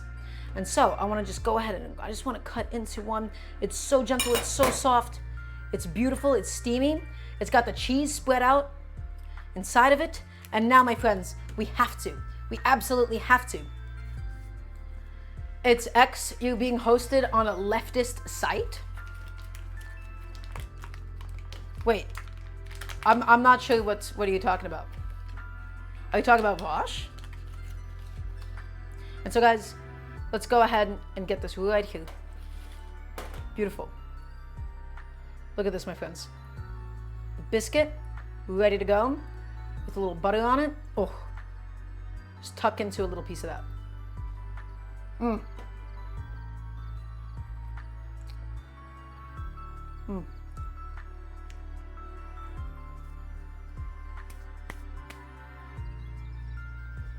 It's soft. It's a little sweet. It's steamy. It's freshly done. Guys, you need to be making drop biscuits. You gotta be making drop biscuits. You have to be. Hey, no disclosing in chat. That's right. These are essentially inspired by the Red Lobster biscuits.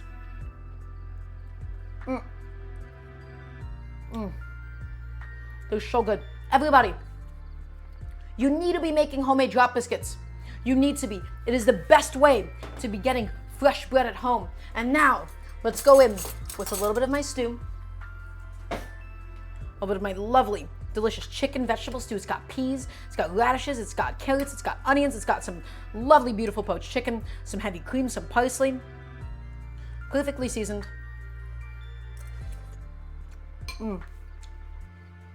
It's so simple. It's such simple, delicious food, guys.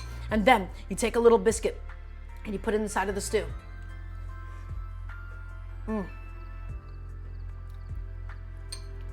That's it. Beautiful. That's gonna do it for you today, guys. That's it. If you have any final cooking questions, now is the time to ask. Everybody, thank you so much for being here. I appreciate every single one of you. We did amazing today. The food was delicious. I gotta clean up, got a lot of stuff ahead of me. Everybody, Patreon, check out my Patreon if you want to support the cooking show, if you want to support what we do here, ! Patreon. Next stream is going to be this Friday, 5 p.m. No, excuse me, not 5 p.m. 6:30 p.m. EDT. This Friday and this Sunday, 5:30 each. Also, thank you, X. 5:30 p.m. 6:30 p.m. Excuse me, 6:30 p.m. EDT this Friday and this Sunday. Okay, if you want to keep up with the schedule, join my Discord, ! Discord, join it. It's a free community Discord. The Patreon has like a private Discord that you can go through that and join as well. Everybody, thank you so much for being here. Thank you. Today was an amazing stream. Today was a lovely, lovely day. We had some amazing, delicious food. I'm going to see you all in just a couple of days' time, every Wednesday, every Friday, every single Sunday. Have a lovely rest of your Wednesday nights. Rest up, make some biscuits. If you make biscuits, tell me about it. Join my Discord, show me the biscuits that you made. Show it to me. I want to see those biscuits. Please and thank you. Have a good night, everybody. Be safe, be well, and I will see you all in just a few days' time. Bye-bye.